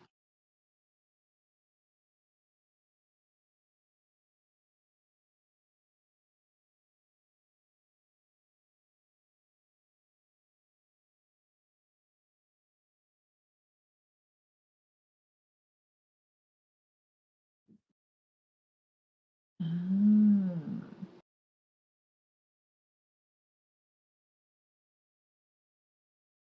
Because you ain't calling nobody Christmas unless they giving up some gifts. I'm just saying. I mean, you know what? Let's go back to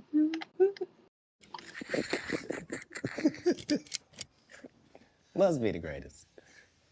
Man, I ain't gonna be able to get nobody back on. I ain't gonna be able to get no more comedians. They all coming. No, they ain't. Are you kidding? Nah. Hey, I A good promise thing you. I done got all the rest of them. I done got the ones. I promise you, everybody trying to double back. You're gonna be having to beat them off with a stick. You won't let him. They're coming. Much as. You're on Def Comedy Jam, Comic View. What were those experiences like? What do you remember most about Def Comedy Jam and Comic View? oh my God. Comic View was everything. Comic View was really the. Yo, did they got a free trial or uploaded this shit so I could stop these damn ads? And look at this. Why they put them, chunk them all up in what? Really? Comic View was everything. Comic View was really the break. And not Friday After Next, just because Comic View was just 3,000 of your stand-up peers. And we just throw sets of all of them up there, and we see who the audience likes. Who do they like? Wait a minute. Wait. Wait a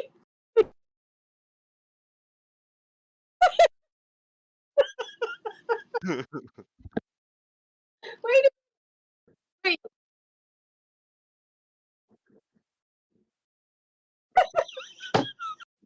So wait, it keeps playing for y'all? Yeah. So right now it's stopped or is it paused for y'all right now? So y'all have the premium YouTube then. You know what? This is some bullshit. Yeah. I Yeah. might be. YouTube. God damn. Yeah. But the people on Bigo know what I'm talking about. They see what the fuck Bigo. You and it's 77 people watching this with me right now.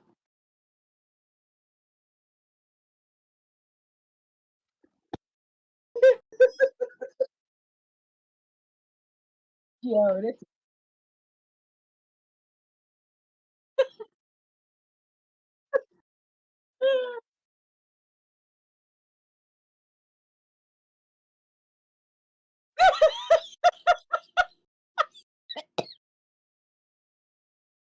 You know what? Fuck y'all. Fuck y'all. And It's it was fun a though. great wild Like, west time to be involved in comedy. And the same is true for Def Jam keeps you on your because toes, man. hip hop was a fad at one time, and hip hop ain't gonna last. And why are you doing that? And that's how it was for blue comedy. If you were a comedian that cussed, you were ridiculed by the mainstream comedy geist. That would be like me being on Joe Rogan. Joe don't want me on there. I need to be on Shannon. Joe got 6 comedians that never been funny. He want to push out. But that's really how it is. I'm so sorry I'm competitive. You an athlete, right? You Yeah, I can tell. You understand. Will there ever be another Comic View, Def Comedy Jam? Could that, in today, in 24, 25, 26, could we see that again? They've already announced it. It's already going. You didn't know? Yeah, Kevin Hart purchased it, so he's now doing Comic View. That happened at the same time that they gave DC Young Fly Hollywood Squares. Yeah, because they tell you that there's no gatekeepers, but we keep seeing the same people open the gate. Didn't Kevin open the gate and let Tiffany in? Ain't he now opening it up for... Don't such and such open the gate? What do you mean ain't no gatekeepers? There's 100 gates out here. Would you Everyone I've seen got a keeper. Would you have wanted to do Comic View or Def Comedy Jam? Would you have wanted to be? I think we just mentioned I did them both. No, I'm saying purchase the rights and refranchise it. Nope. They didn't offer it to me anyway. Like, Comic View did a couple of disservices to comedy as well. So there were people like me that were out there getting 2 and 3 standing ovations in one set. And that wasn't good for television. So what they did was they started making everybody get a standing ovation. So they would tell the audience, when they get off stage, everybody get up and cheer. And so now the fact that I'm the only one out there going to get standing ovations is now making people think everybody get a standing ovation. And that's not how comedy is. So I understood why that couldn't go anymore. Because remember, Ricky Smiley sat right here and told you a story about how he performed with Mike Epps and Katt Williams when he did Comic View, and to let him tell it, he was funnier than both. My name Lil Dow. You're talking about the special needs. That's good. That's a different time. That's some clever material. That was a different time, Cat. No, it wasn't. It was the time I was there. But I'm saying... That time, this time, same times. No, but I'm saying... Just like people that tell you the Egyptians, they not black. Egypt is in Africa, folks. As long as Egypt is in Africa, then Egyptians are African. Do you believe you could tell the same jokes today as when you started out? I mean, Eddie Murphy not telling those jokes. Richard Pryor wouldn't be able to tell those jokes in 2024 that they told in the 70s and the 80s. So they wouldn't have told them. But that's my point. They're not inferior people. No. If they were in this time, they would be going according to our time. Just like then, we were going according to that. Like, that's how it is in the world. There are words that we can use for a while. And when we use them for a while until somebody says, that ain't a good word, we should stop saying that. Correct. Not somebody with the name Sherwin jumping into the motherfucking Beto. Sorry, y'all. What's up, Junior? Sherwin, I demand that you identify yourself. Better not be the same Sherwin. To figure out how to kick people out of my kick people out of this room. Nene, you heard what I just said?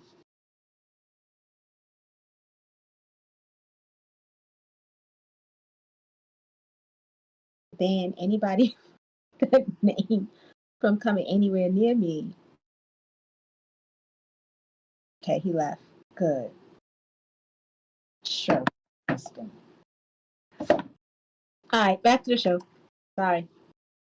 That don't make people feel good, and we stop saying the word, and we move on to another word. You can't say the R word. You can certainly say special needs. Yeah. You can certainly say spectrum. Be slow. There are things that you can say to get your point that don't have to hurt people. Right. But you would know that if what you did was construct the English language for a living, then you would understand that part.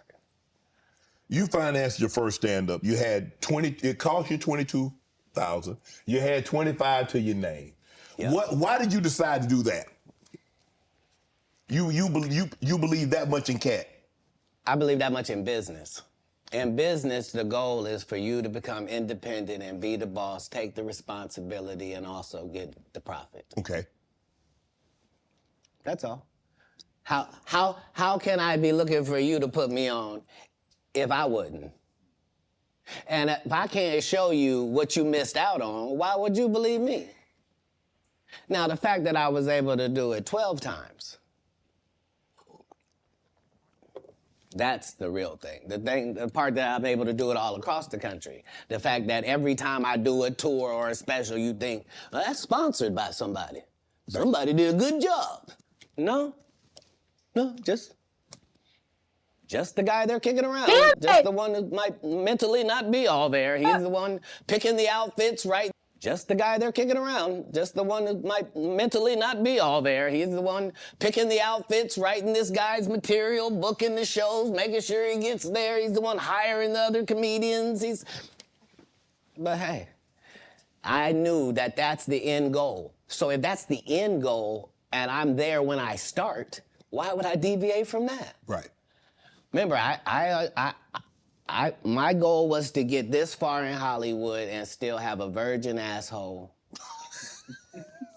Oh, wow. And I never had sucked a penis. That was my only goal.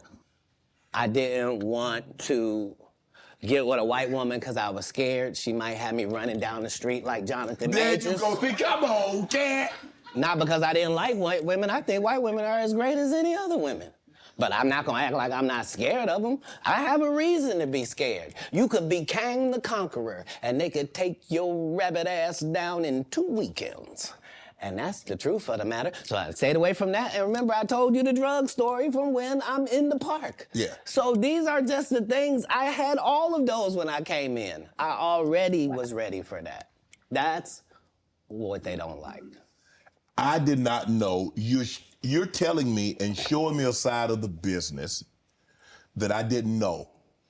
That you guys are, man, the competition, the competitiveness. That's all business.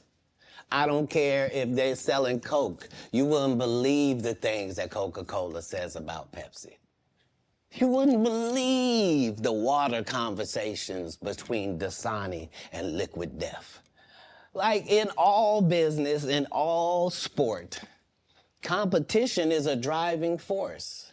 And I don't require anybody to be better. Who am I? I just require if you're a loser and you've taken shortcuts at every chance and you've made sure that you didn't put anybody on that really had a work ethic and was a God-fearing person and you helped it. If that was never you, then don't act like that's you. Don't get out here now that you don't do stand-up and start acting like, oh, you not sure why you don't do stand-up no more. I heard you got run off. You better be careful. The nigga that run you off gonna show up and he gonna tell everybody. Man, what you gonna be able to say? Nothing. Why you think I speak with such clarity? I'm actually involved in each one of these stories I told you about. Right. Right. The one comedian, as we've been sitting here doing this interview, that you hold in very high regard is Dave Chappelle. Dave Chappelle walked away from $50 million. You said it was more. Tell the story. That's right. I'm gonna let you tell it. No, you're No, the I best. want you to tell it. You really are the best. You've proven it here today. As much as I'm proving it, you proving it. You proving it. Yeah, that wasn't the thing. It wasn't. People say that. He lost $50 million. No, that's not even close to what happened to this dude. And until you understand what happened to the dude, you don't understand what happened. Like, no, not they offered him $50 million and he turned it down. Who gonna turn down $50 million? Now, I've had to turn down $50 million 4 times. 4 times. just to protect my integrity and that virgin hole I was telling you about. Right. Because P. Diddy be wanting to party. And you gotta tell him no. You got to tell him no. What? I did. Wait a minute. Wait a minute. Now, wait a minute. Did he say that out loud? Did he really go there, Gregory Allen in Vigo? Oh my God. Mr. Independent. Did you hear that? Holy shit. Oh. I did. See, I got the receipts for everything I'm telling you. That's why I can say them so freely. Kid, I need to know. Get your number. Thank you, sir. Thank you. Come on. Because early on you was accusing me of being... Katt, man. Katt. Yeah, it's great.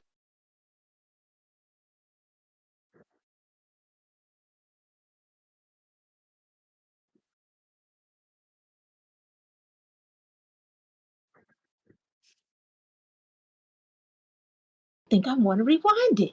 Because I don't want to run it back too far. Wait, I think that's it right there. Accusing me of being...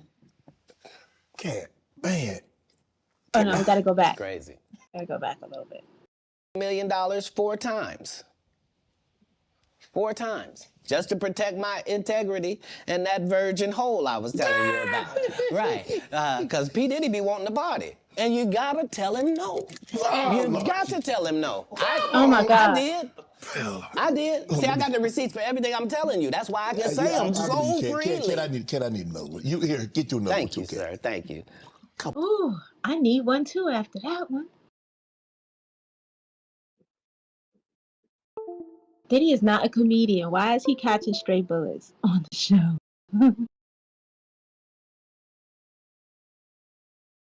Oh my God.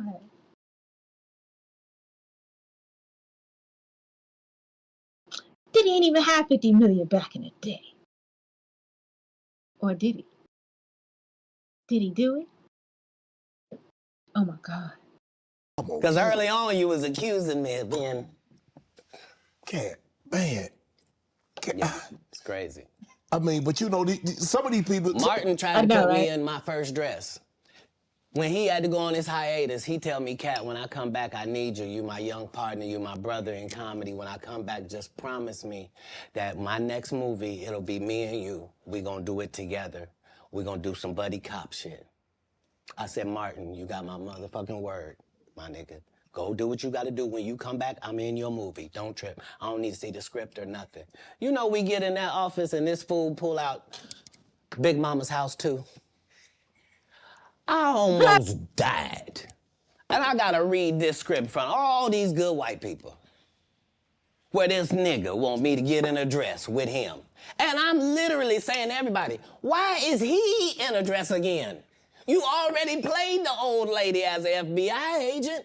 We can play anything now. We can be playing a dog catcher this time. Why do we need to be in a dress? And I get so mad, I say, you don't want me. You want Brandon T. Jackson. And that's who they went and got. Twice I said it, they went and got him. Just like I'm telling you, I had that other dude's work. I had all of it. All I did was say, I want to punch it up so it's not offensive to real niggas. And that's how I got in this position.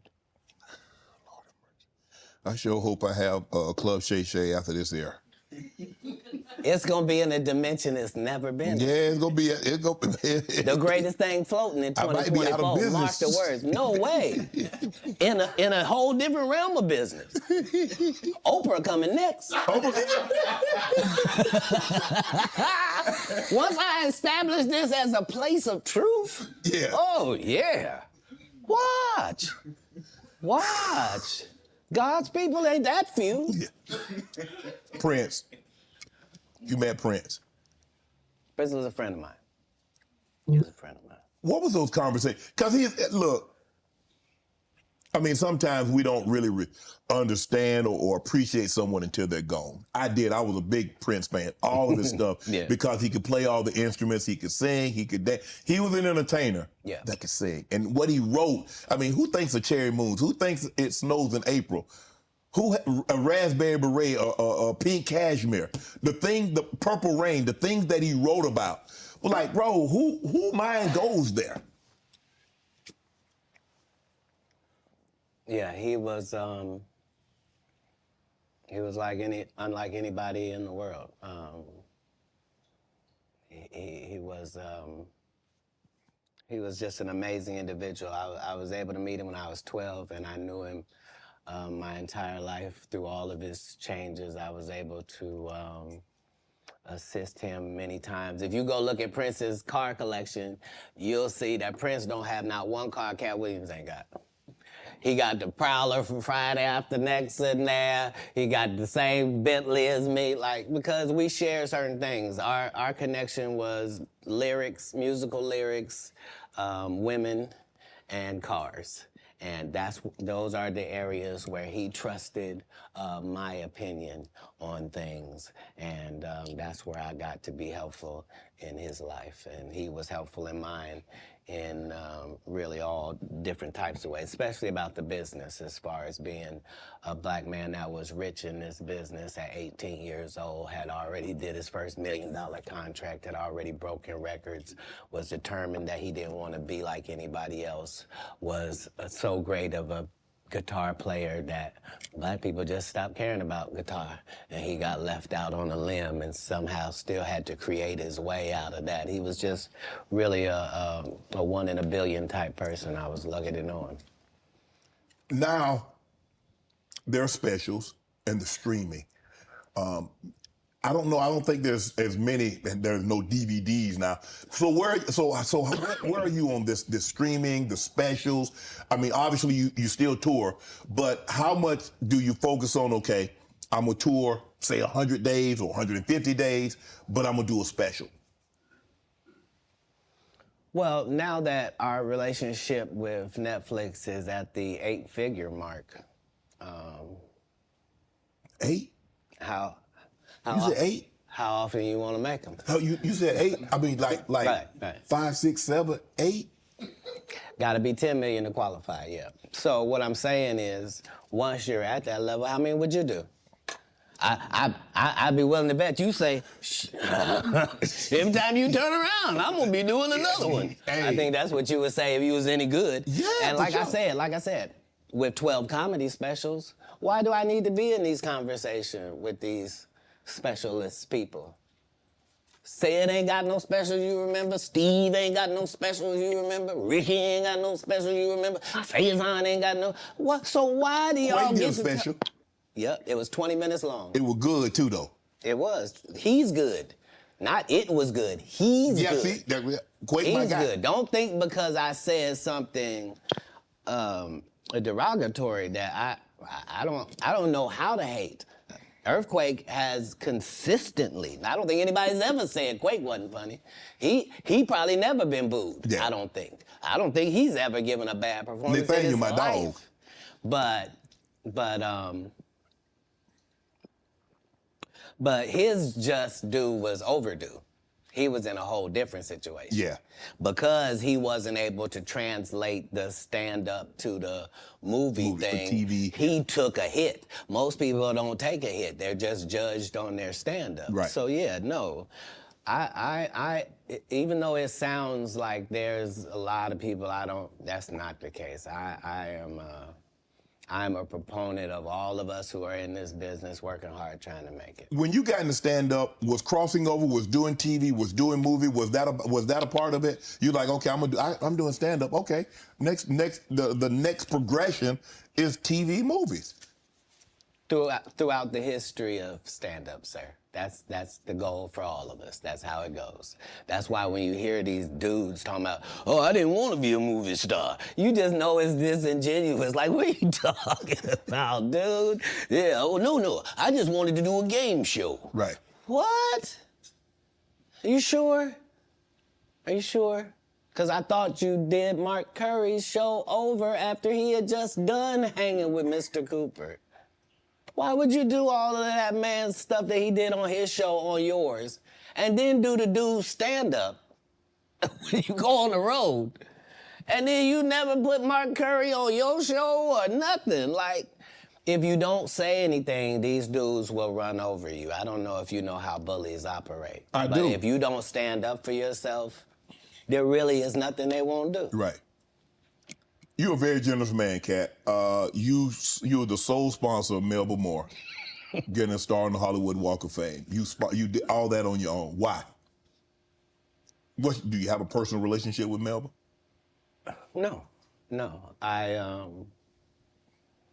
I understood that she was a black woman in a time where it mattered what you look like, and they had a certain thing that they needed you to look like and act like in order to be successful. Right. And she just never did that. She wasn't tall enough. She wasn't fine.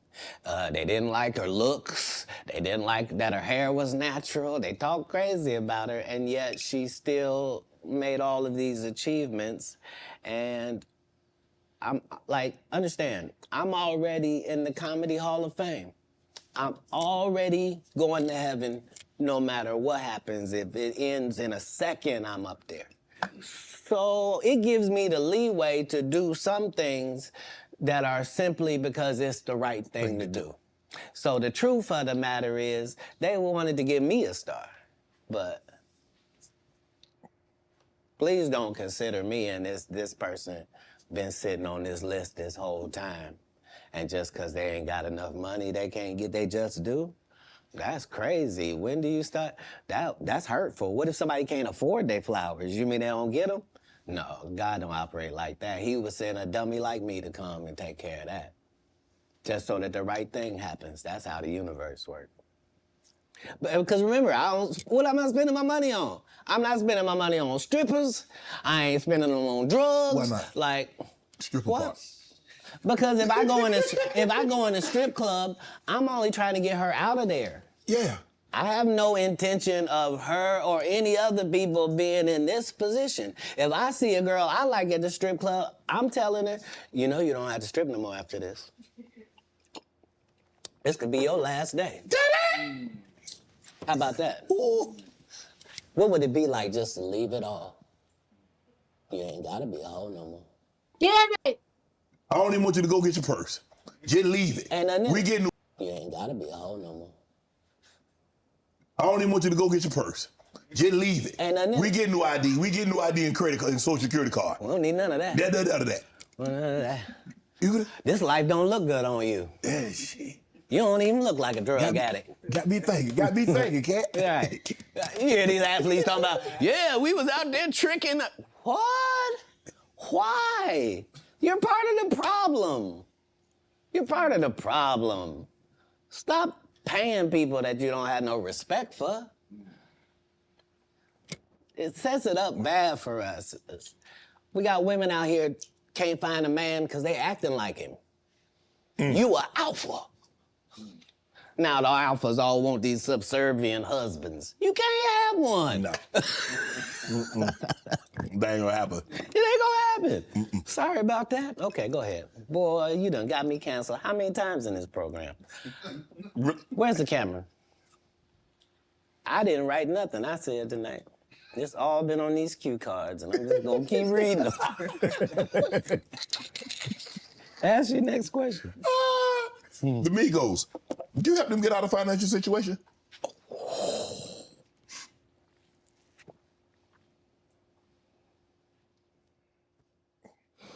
I don't think we ever, as a nation, can remember a time that the Migos were financially unsuccessful.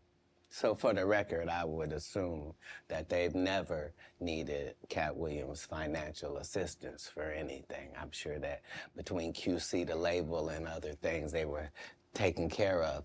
On the other hand, if I was given the opportunity to help them, would I? Of course I would. That's what I do. I'm a pro-black non-racist. Like, I really, really love black people, but I don't love them more than other people. I love everybody.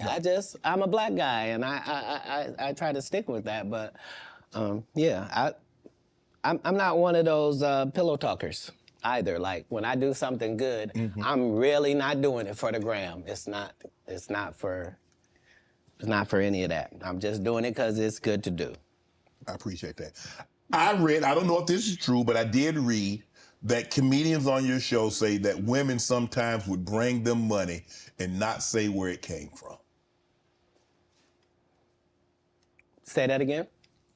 Comedians would say women would bring them money and not say where it came from. Right. So I'm not a feminist like a feminist would be, but I do believe that that in my camp, like if I had 35 people in my camp, right? I believe that other than 4 jobs, I believe that a woman is better at any of them jobs than any man could be. Okay. So 10 of these jobs, no man can work because I'd rather a female be there. If I gotta smell anybody's breath, I want it to be hers. I don't want none of you crusty. So what I'm saying is, if in a staffing issue, I'm gonna have 75% women just because I prefer them. Right. I don't prefer to hear 2 guys talking in the corner. I prefer to hear 2 ladies talking in the corner. I don't care what they're talking about. I just prefer that. So a lot of times I will utilize ladies to convey a message. If a comedian is doing a great job somewhere in the country, he just did a masterful set and nobody's gonna pay him. They just clapping. And I know he's broke as shit back there. Wouldn't it be nice if somebody just showed up and gave him a little blessing? And he didn't have to suck me off for it and thanks, Katt, and boy, I really needed it. Why would you do that? If you was actually just trying to help people, you would. People know that's how I pay my tithes. If I got paid $100,000 to be at your city, I'm gonna take 10,000 of that and put it in your homeless area. Not because I got to. Because you gave me 100 racks to come to your little rinky-dink town. Who would I be to not pay my tithes back to your town? That's how I got in this position. Wow. You adopted 7 kids. Why? That's a lot of kids for a man that's as busy as you are, travels as much as you do, on the road as much as you are, spend a lot of time, because you have to spend a lot. I mean, it's not easy. I mean, maybe it comes so natural to you to put pen to paper and to write things down and be able to go out there and perform a set, but that's a lot of responsibility, Katt. Right. Right. But if there was a God, what would he think about you if you did that? I'm saying let's say, for example, that God is real. Yes. Okay? And let's say he be looking at what you do. Yes. What would he say if you did that? He said, that Katt, that's a very kind gesture. That's very generous of you. My whole life, since I was telling you when I was young and they was asking me what I wanted to be and nothing I wanted to be was what, my whole life, since I was telling you when I was young and they was asking me what I wanted to be and nothing I wanted to be was what, I wanted to be God's friend. That's a weird thing if you're an atheist. If you're an atheist, I didn't even say nothing. But if you believe in God and I tell you that I wanted to be God's friend and I wanted to even go to Hollywood and still be God's friend, if I told you that that was my aim, you could understand where I'm at. Like, I promise you, no jealousy, no bitterness, none of that. I got exactly what I was trying to get. I haven't been shorted in any way. I mean, 7, 8 kids, single.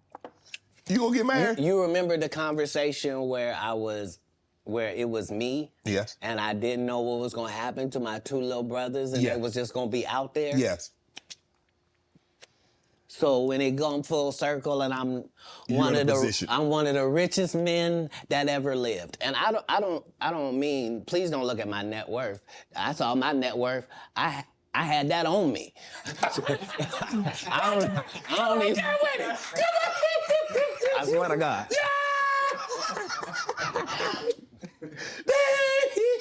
What I'm saying is, like, I'm saying my net worth is less than my last Netflix deal. You understand what I'm telling you? Make it make sense. But I'm fine. Jesus was poor. Jesus ain't had nothing. So why don't we be mad? You say I don't have nothing. They ain't had the amenities they had back then, okay? Say it again. We got different amenities now. Not more than gold. Gold was the amenity of that time. We still got gold. Gold still running. They have no Rolls Royce. They got you can buy a ass. That's what they call it in the biblical time. They were cheap.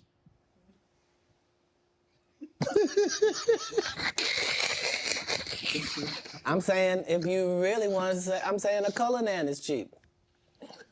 So back in the day, I would give my girl a donkey. Today we get her a Cullinan. But I'm saying whoever, whatever it is, I'm saying we. yeah. I'm saying because what we gonna do? I done already told you I'm one of the richest people that ever lived. Yes. Only in the fact that when I wake up in the morning, no matter where I am, I don't need nothing. Whatever I need is right around me, and whatever I don't have, it's only just because I don't have it. It's not because I can't get it. All I gotta do is want it, and it belongs to me. So because of that, because I'm favored by God, like when I see people's wives and stuff, I don't even look at them. You know what I mean? Like I don't want to look at nothing I don't want to have, because I know how blessed I am. If I look at it, I got it. Yeah. That's how Diddy be feeling. Now, come on, man. Come.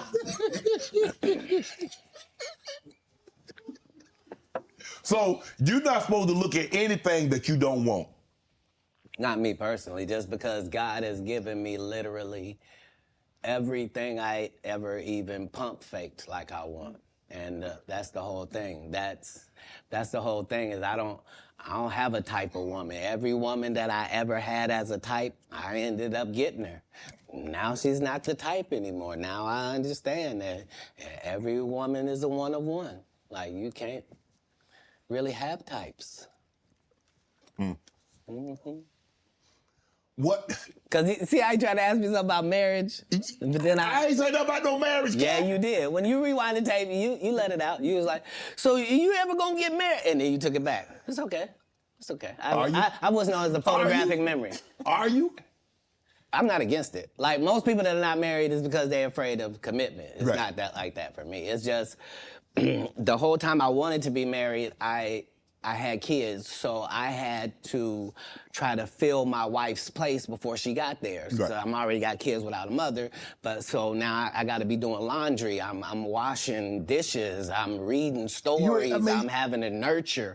I'm having to do all of this, and I got to the point where I didn't need the wife. I'm doing it, and we're doing it, and I'm not replacing a woman in their lives. I'm letting them see that that's just the only thing that we don't have. And it was easier for me to do that because you have to understand that all of the kids I'm raising at this point, they have fathers.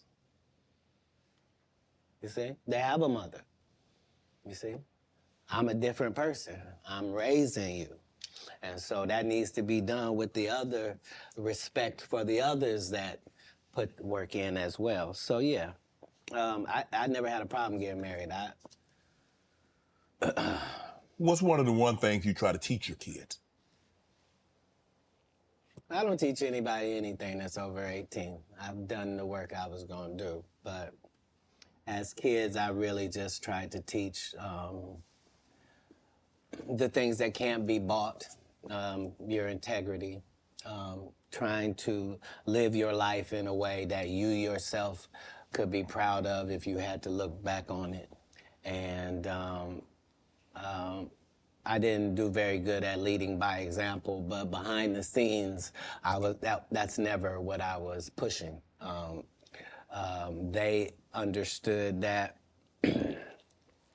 because of my stance, there was a certain thing that would come my way.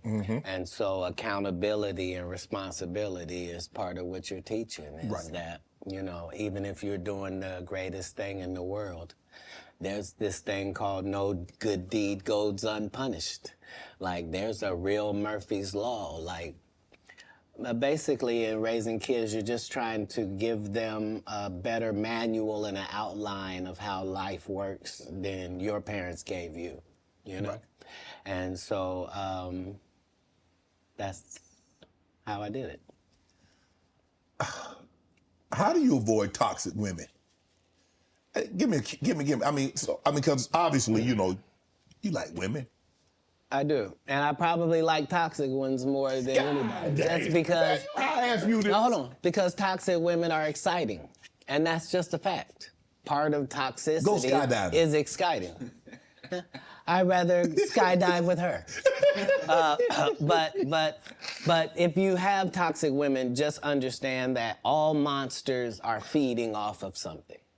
And if you find out what this toxic woman is feeding off of, you can just begin to turn off her feeding points. And it drives a toxic person crazy, and they'll get away from you. So whatever, if she's truly toxic, there are certain things that she's doing that help fuel her toxicity. You're not noticing it, but it's what it is. Why do you think she watches murder mysteries before she goes to sleep? Why is it always a crime drama playing? And turn it off. Turn it to cartoons. It's my time, fam. Enjoy. No, you don't. Night. Hey, everybody. Hey, That's cool. That was an awesome show. he's going to into workshop. Just that. Ah.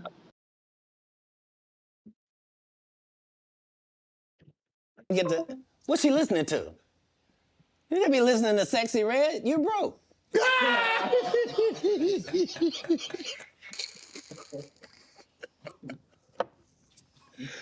Toxic people are trying to get things. They're not being toxic for no reason. They're gaining something out of how they operate. That's why they operate like that, because they get something. As soon as you find that out, you'll be able to cut off what they're getting, and they will leave. Yeah. You were married once. Never. You weren't married? Never in life. So would you have a cohabitation agreement? Never. How? How could I be a single parent and be married? You could, you know, there are people that like were married and then they get divorced and then they become single parents. That's how that works. Yeah, but a person who's never been married means he's never been married. Okay, I'm gonna take your word for it. Why would you need to take my word for it? Hold on. If I had been married, wouldn't have somebody have said who she was? No. It might have been a long time ago. Nope. I've never not been famous, sir. I just worked the story out to you. I don't have no hidden mysteries in my life. That was Jesus. I don't have no periods in my life where it's unaccounted for. No. That person that said that was a liar. I got a case right now in LA. This lady said she was my assistant for 14 years, and I heard her or something like that. Never worked for me, not a day in my life. Liars lie because they want to. But people always say, why would they lie? No, there are several women have said they was married to me. It's just when it went to court, they had to say, I was married to him spiritually. You shut up. How you gonna be married to me? My kids don't know you. Answer me that.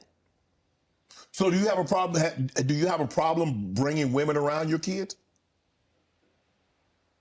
No, not then or now. I've always lived with several women. Like, I'm known for several? That. Yeah. Like more than one? I've already told you that I prefer the company of women to the company of men. So if I told you that me and a couple dudes on my staff sometimes have to cohabitate, nobody finds a problem with that. Yeah, so it's me and 3 ladies cohabitating because that's how the business gets done. Like, I don't want a chef that scratches his nuts before he cooks. I don't.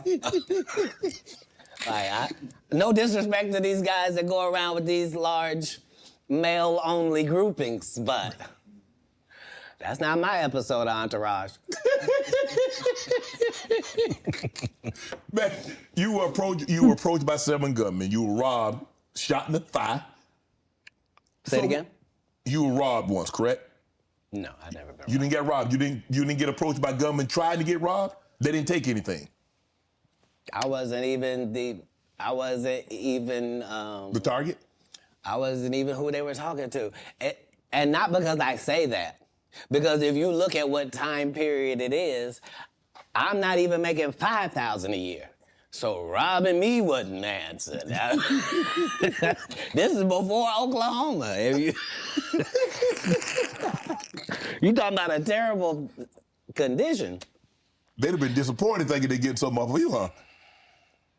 If they'd have robbed you. Look, in 3 cities, it's legendary that Katt Williams would walk down our streets with his baby in a baby stroller, with a diaper bag, with a gun in a diaper bag. The only thing I need is a pass. Don't mess with me and just let me go about my business. I'm living in Inglewood, Compton. I'm living in Manchester and Western. I'm in LA, the gang capital of the world, but never robbed. Because why?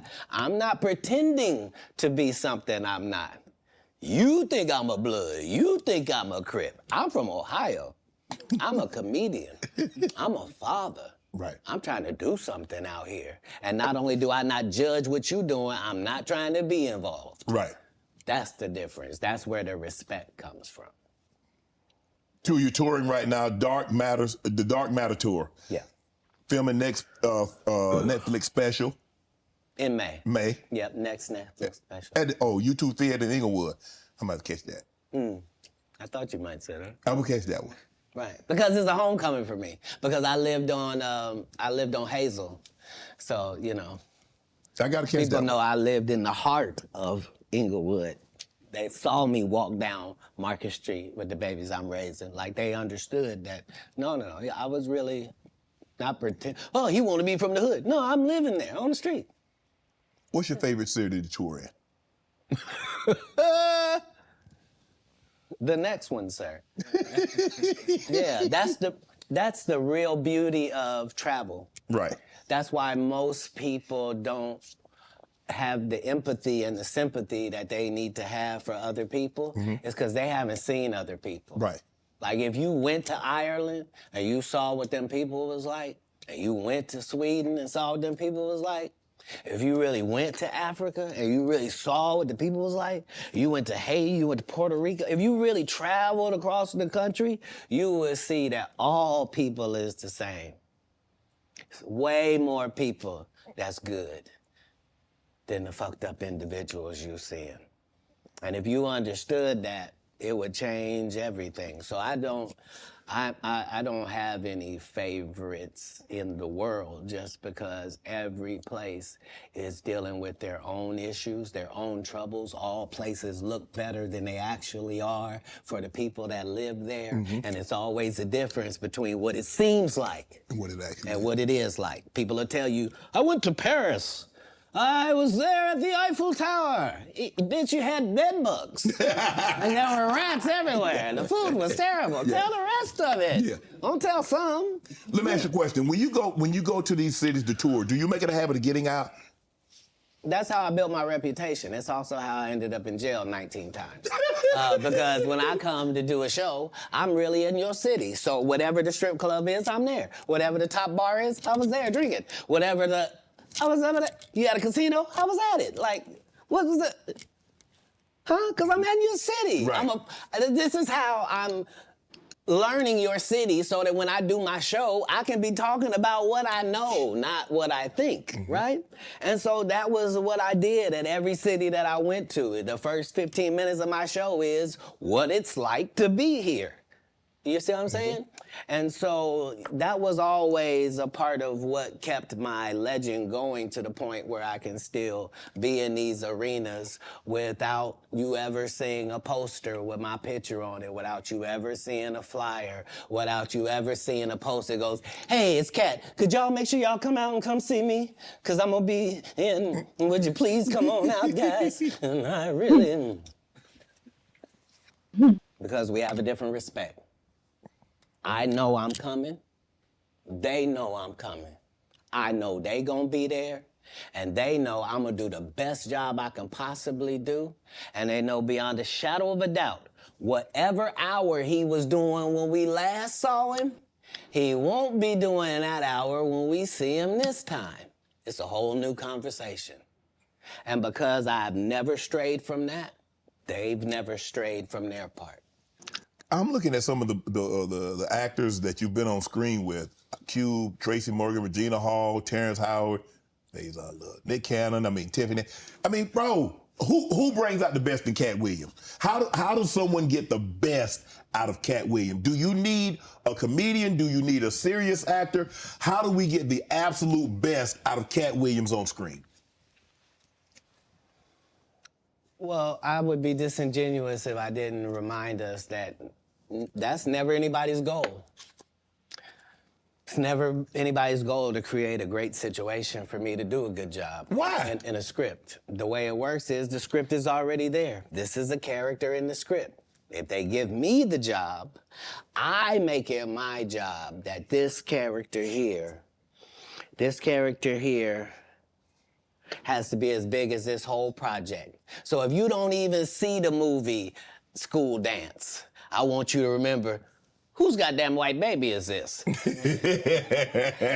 the only way that I can guarantee that you will remember my scene if you didn't remember a whole movie is if I make sure that my scenes are that good, because that's what I watched. I watched great actors. You never saw De Niro, you never saw Pesci, you never saw any of these dudes in something and you was like, nah, I don't really believe it. You sure you're the Great Gatsby? Like, no, like you believe that this dude, Daniel, is a hobbit. That's part of the Lord of the Rings. Right. You see what I'm saying? I do. And so it's having a respect for the craft that I'm doing. That means I'm trying to do the best job possible. What was it like working with Spike Lee doing Priceless? Spike Lee is everything that you said I was in my intro. He's just really an innovator and a groundbreaking, one-of-a-kind dynamo. And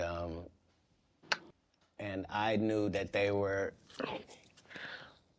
like, they tried to sabotage me even then. Like, as soon as I said I wanted to get Spike Lee to direct it, because that was the biggest thing I could do, they immediately gave Spike to Gerard Carmichael and had him do his special too at the Comedy Store, and just to undermine, like, but if there's one thing you can take away from me as a person, whether you like me or you don't, if you take this from me, you will be a better person. If you decide today that you're gonna live every day like it's your last for real, which means have a conversation with yourself every night that, okay, that was it. May not be no more after that. And really count yourself every day like this could have been it. All right, before I go to bed, this could be it. All right, how's that looking? If you can do that, it'll change your life. You'll really start making decisions and living your life like this all you got, just this one day. But you could be a winner. You could be a winner on this day. It's just work ethic. And not the work ethic they talk about. They tell you work ethic where they do all these movies. I'm the hardest working man. Well, no, everybody goes to work every day. But Right. yeah. Don't say, I go to work all the time. Everybody who works goes to work every day. Shut up. Shut up. You get, what? You think I respect you more than my gardener? I don't. I don't. He work every day. Rain or shine. I don't know if you saw this, but Taraji P. Henson got extremely emotional the other day. She was giving an interview. Yes. And saying that they're vastly underpaid and say the math is not mathing. They get X amount of dollars by the time Uncle Sam get his cut, by the time the agency get their cut, and what you see they were supposed to get is a fraction of that. Where do you come down on that, Katt? It was the saddest thing ever, because imagine being in your genre, in your sub-niche, whatever it is. Imagine being in your lane. Imagine being one of the very top of your lane. That to the point where if they don't take you for the role, there's not 3 black actresses that they can say are bigger than you that we're gonna give this to. Imagine you being at that point and have to humble yourself and say, they're not paying me, y'all. And they not making my pay go up because I'm doing better or nothing. It don't matter to them that I'm famous and people know me or nothing. They want to pay me exactly what they paying the new girl.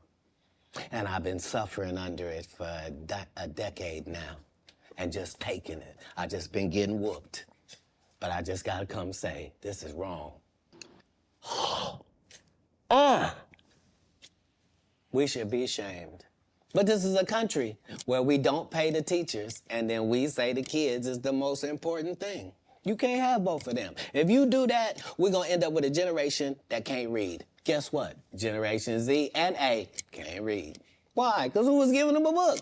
We gave them an iPad or a phone, and now the letters don't mean there's no cursive writing. Right. Sorry about that. So yeah, this is what period of time it's in. It's the period where the victims get to say, they've been hurting me for a long time. And I just ain't said nothing because I was trying to be strong and I didn't want to shame anybody. When our people call out for help, we got to understand. You know what I mean? Like we put too much pressure on Tyler Perry. You know what I mean? He ain't put nobody on. The people that been in his productions, they not famous. All of them can walk through the mall without security. Be what you gonna be, but put your people on. If you a gay person and you in there, put some other gay people on. Put somebody on. Or don't be wondering why people keep saying gatekeepers. Because clearly, y'all are keeping these gates. Clearly. Wilding Out. How difficult was it for Nick Cannon to get you on, and what was that experience like? I've known Nick Cannon since he was a teenager. He had to have his... He in the comedy club, if you're underage, you can't be in the regular club. You had to be in the kitchen. Right. So I was the master of the kitchen every comedy place because I got a child, and my child is back here in this place while I go on stage. Right. So I've known Nick Cannon since he was 14. Nick Cannon has never called and asked me to do one single thing, and I turned him down because I've known him since he was a young black child in Hollywood. Wow. So what I did in Wildin' Out was to be his protector and to be his voice with hip hop. So the whole thing was the thing that he was trying to do had never been done before. You can't bring 6 comics in and let 6 comics talk shit about 6 rappers because the 6 rappers will beat the 6 comics' ass. Right. You would have to have a comic that could actually stand in between and go, look, we comics, we gonna say what we gonna say, y'all gonna take it and understand it's a joke. If you wanna fight, we fight before the show. So you can go out there with your black eye. We're not gonna do it comedically. This is what needed to take place in order for it to be successful, which is why it had already aired and didn't work. And then suddenly when it comes back with me, it suddenly works. Because respect has to be in there as well. If you trying to do it with Kevin Hart, you and him gonna get run over. You a teenager, he 5'2". Like, what's gonna happen? Who are some of your favorite young comedians? I haven't seen a young comedian I don't like. If you name any of the young comedians, I'm aware of all of them, and they're all doing a great job. It doesn't matter if it's Country Wayne or Desi Banks. It doesn't matter if it's Carlos or Chico. It doesn't matter if it's DC or Just Hilarious. It really doesn't matter once we go to the young part. The young comedians are dealing with things that we never dealt with.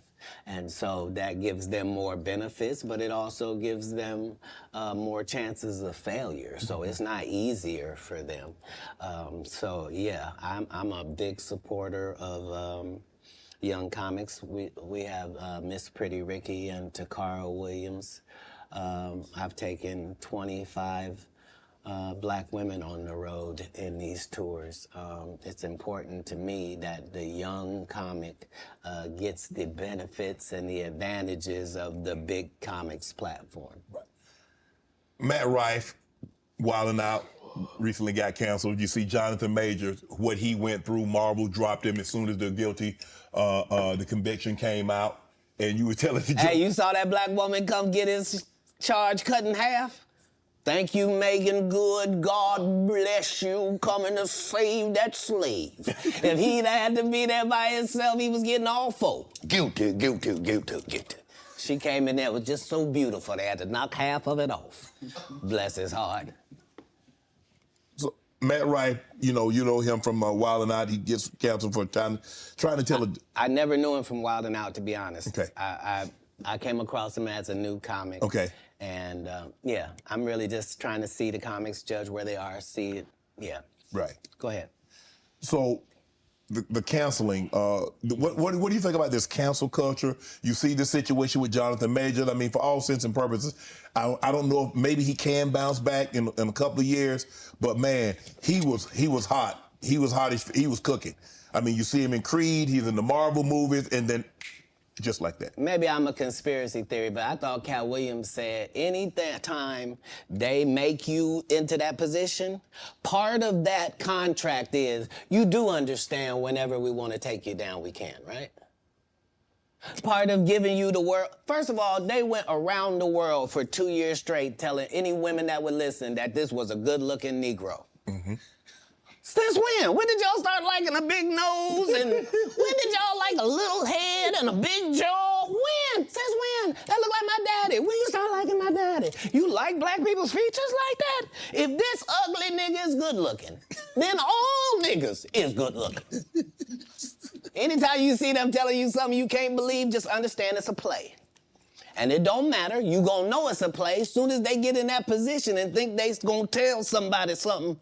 No, you're not. No, you're not. Marvel will cancel you you won't be allowed to read a comic book.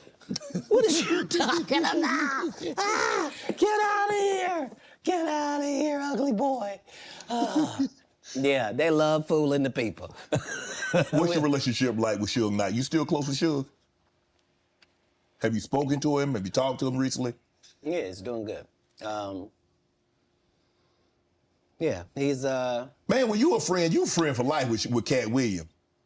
Yeah, because the people that come to me are trying to better their life. They're not trying to continue doing what they have been doing. Okay. So when somebody comes to me, male or female, it is in the auspices that this is what I did, this is what I used to do, this ain't what I want to do no more, and I want to do something else, and I'd like it to go a different way. Okay. That's what I offer. Yeah. So if you come to me under those auspices, then my loyalty is lifelong. Why would it not be? Tory Lanez and Meg. What was your take on that? Because I know you got a take on everything. I know it's a difficult position because somebody's not going to tell the truth. And the truth has got to be told. In all circumstances, the truth has got to be told. So if you don't want to say she shot her, then you shot her. And that's the end of that.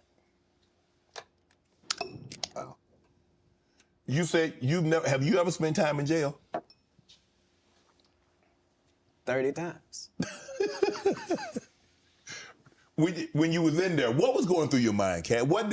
I mean, some people like, man, I had an opportunity to reflect, and I was like, man, this ain't the place for me. I ain't coming back here. When you in, so what? I've never been in jail, and it was my decision to be there. If it's dangerous to be in the hood and you have to have a gun on you for protection, and it's either be judged by judged by 12 or carried by 6, I'm always gonna have my heater on me. So if you want to tell me that you're gonna pull me over 15 times looking for it, I'm gonna tell you 15 times you're gonna find it. Unfortunately, I smoke cigarettes and weed. If you catch me 15 times I'm gonna have it on me. What do you think I'm in jail thinking? Oh, I done fuck up. Damn these decisions. I'm not gonna protect my life at all when I get out of here. Fuck it, let them do what they wanna do to me.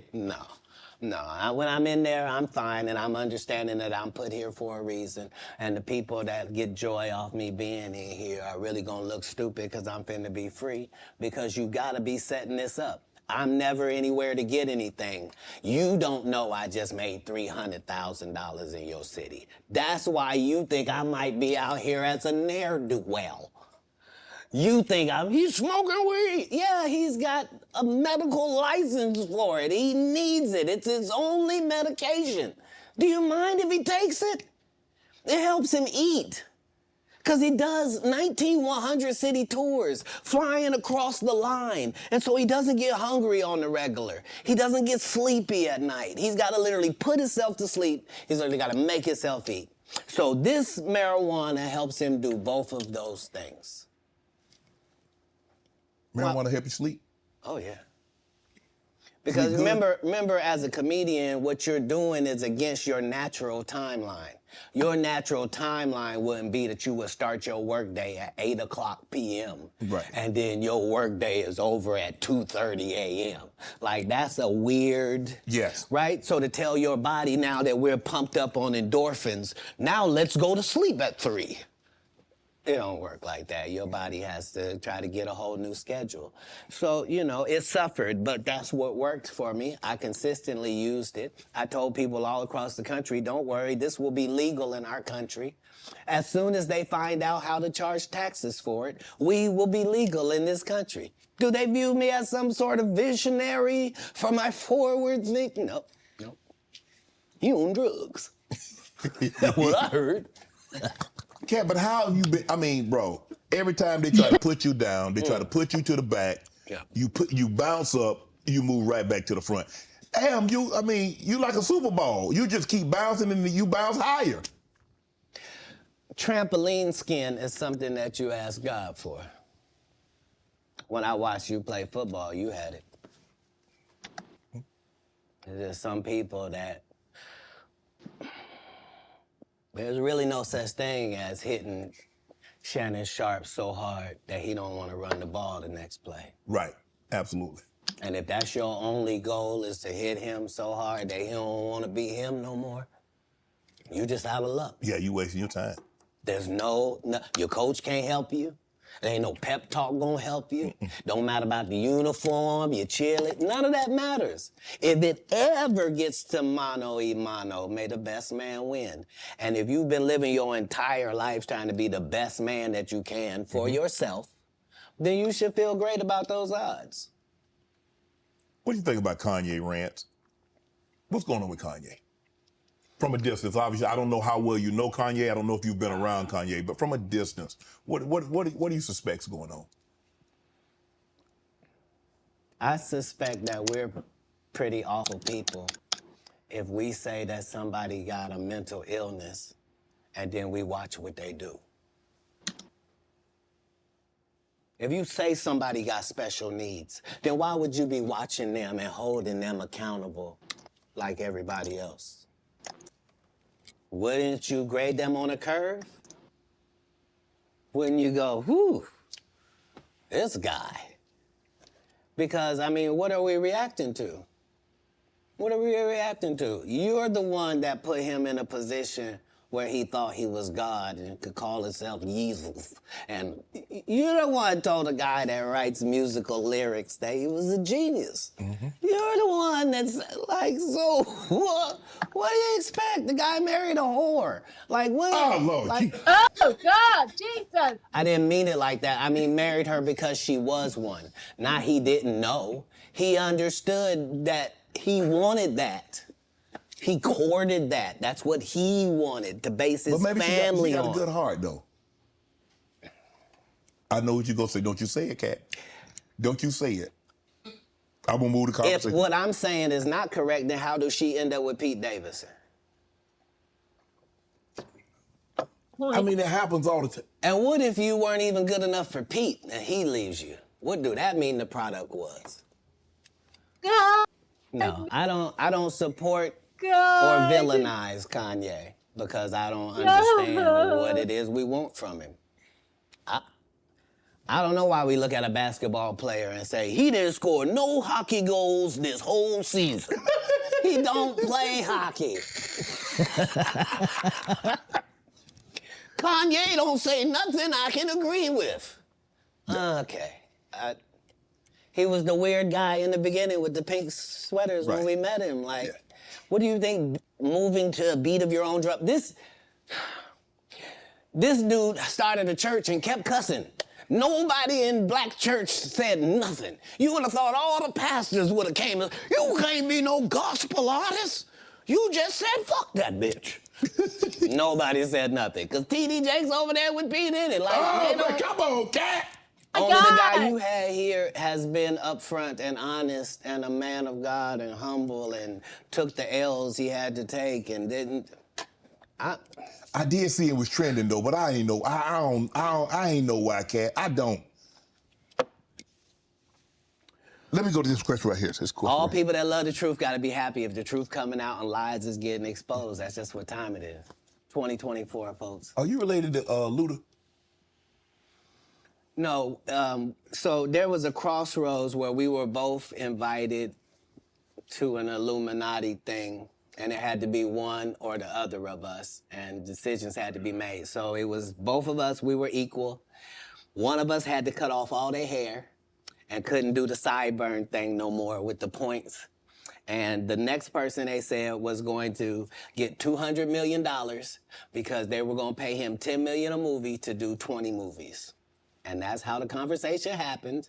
One of those persons turned out to be Ludacris, and the other person turned out to be Katt Williams.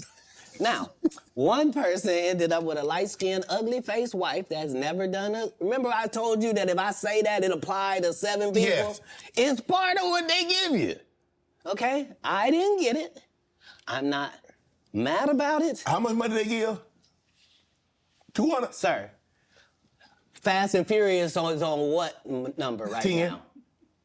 10 minutes. Nina, you still there?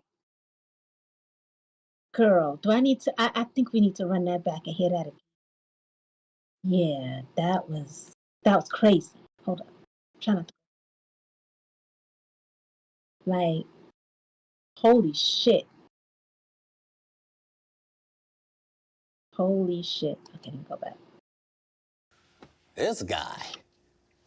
Because, I mean, what are we reacting to? What are we reacting to? You're the one that put him in a position where he thought he was God and could call himself Jesus. And you're the one told a guy that writes musical lyrics that he was a genius. Mm-hmm. You're the one that's like, so what do you expect? The guy married a whore. Like, what? Oh, Lord. Like, Oh, God, Jesus. I didn't mean it like that. I mean, married her because she was one. Not he didn't know. He understood that he wanted that. He courted that. That's what he wanted, to base his family she got on. a good heart, though. I know what you're going to say. Don't you say it, Katt. Don't you say it. I'm going to move the conversation. If what I'm saying is not correct, then how does she end up with Pete Davidson?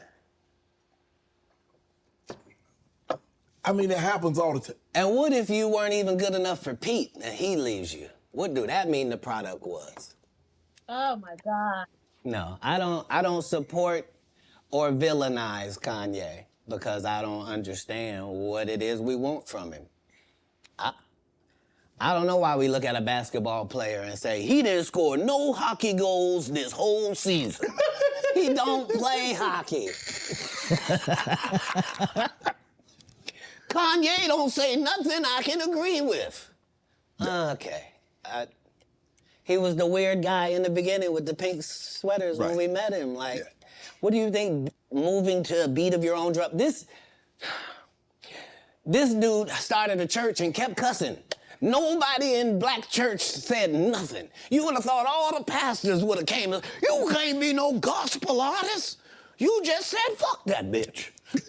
Nobody said nothing. Because TD Jakes over there with P. Diddy. Like, Oh, but come on, Katt. Only the guy you had here has been upfront and honest and a man of God and humble and took the L's he had to take and didn't...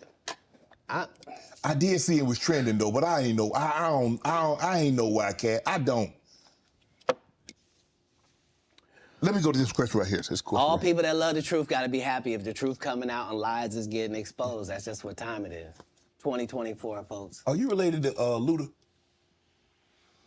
No, so there was a crossroads where we were both invited to an Illuminati thing, and it had to be one or the other of us, and decisions had to be made. So it was both of us, we were equal. One of us had to cut off all their hair and couldn't do the sideburn thing no more with the points. And the next person they said was going to get $200 million because they were going to pay him $10 million a movie to do 20 movies. And that's how the conversation happened. One of those persons turned out to be Ludacris, and the other person turned out to be Katt Williams.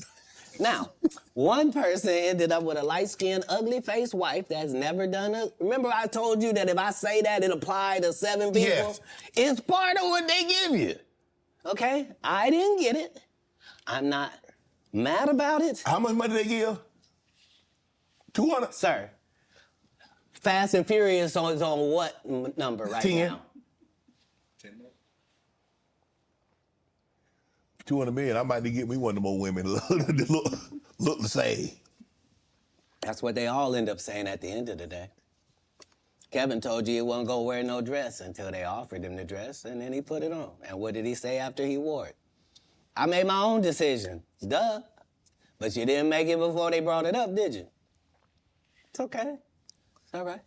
You have a lot of politics. Never talk about it. I'm not that controversial. Where are we go? Where are we headed, Katt? This is sad.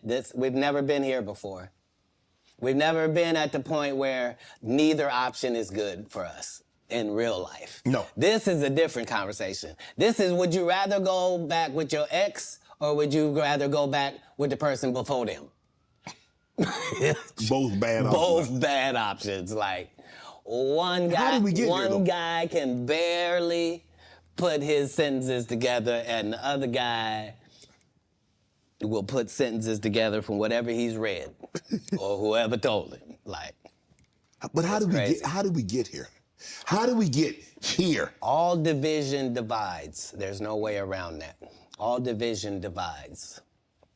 Politics, even in the beginning when our Constitution was drawn up, the two parties was not what they had in mind. No. They always thought that it would be two main and another independent party. They always assumed the independent party would be just as strong as the others.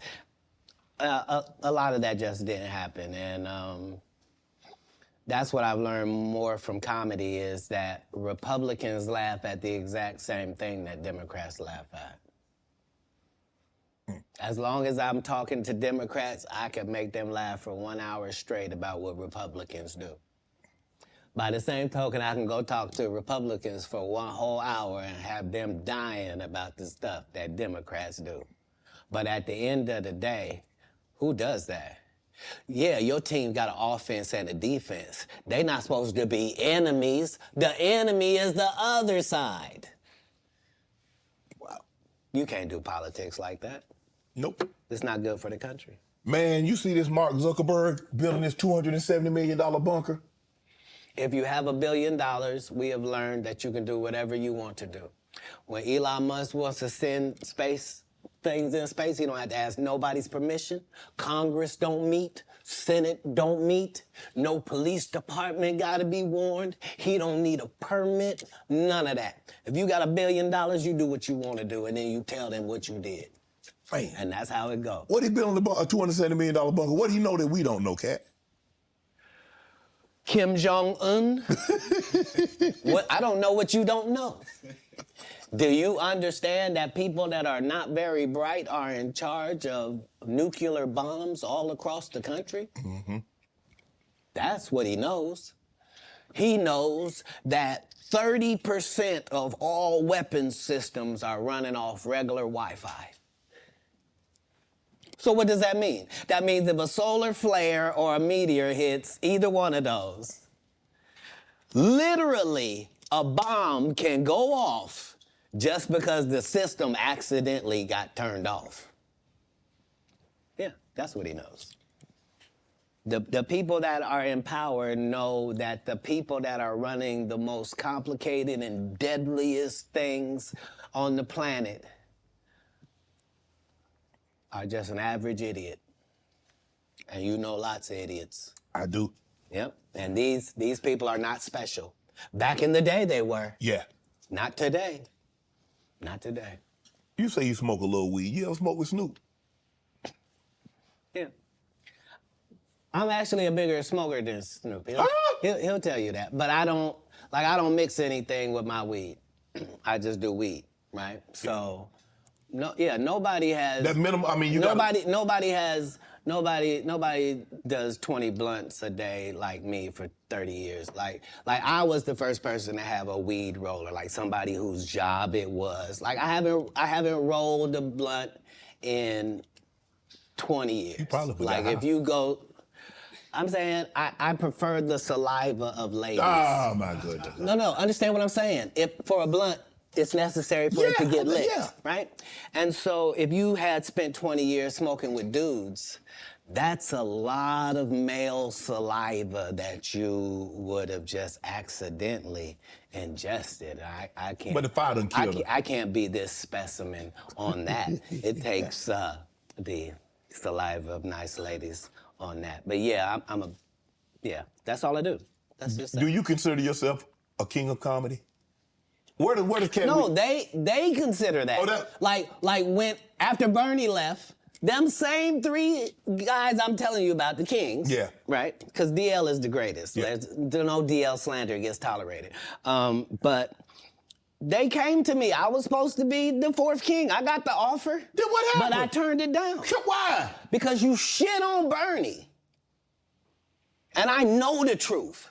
You think I'm gonna let you shit on Bernie and then come get me? I'm the next king? Fuck you.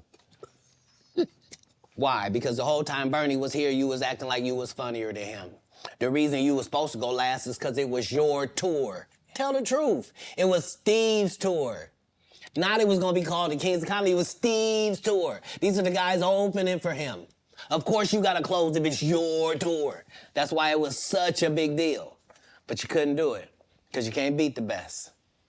And until you humble yourself, you will forever be kinged by the king.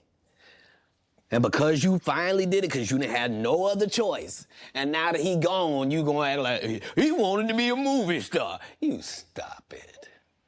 You stop it. That man was funnier than all of y'all, and y'all thought y'all had one over on him. You thought he was black and ugly, and you were good looking, and he couldn't make it because you did.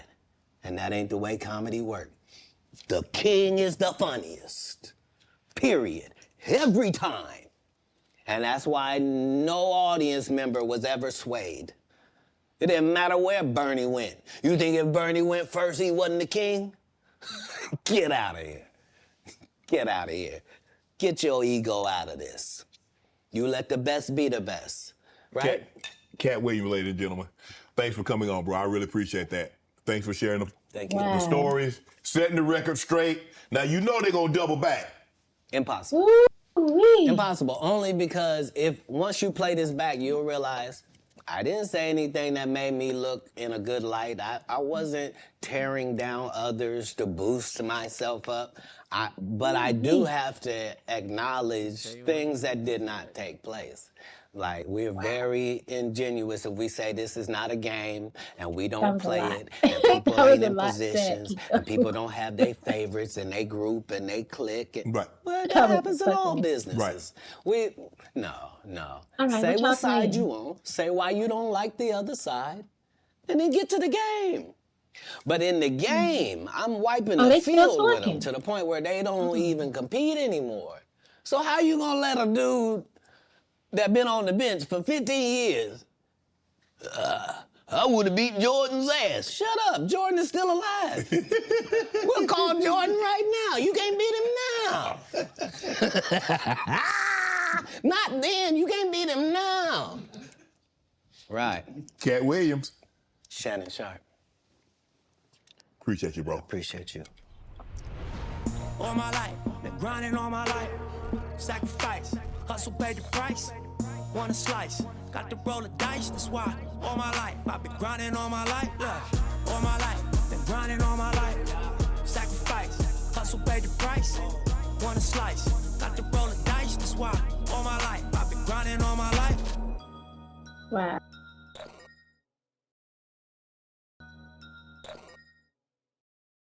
He's got some Oh yeah. crazy sparking. What's the idea? Oh. Oh yeah, I turned my live off. Oh shit, in stream. Okay. Ended the stream.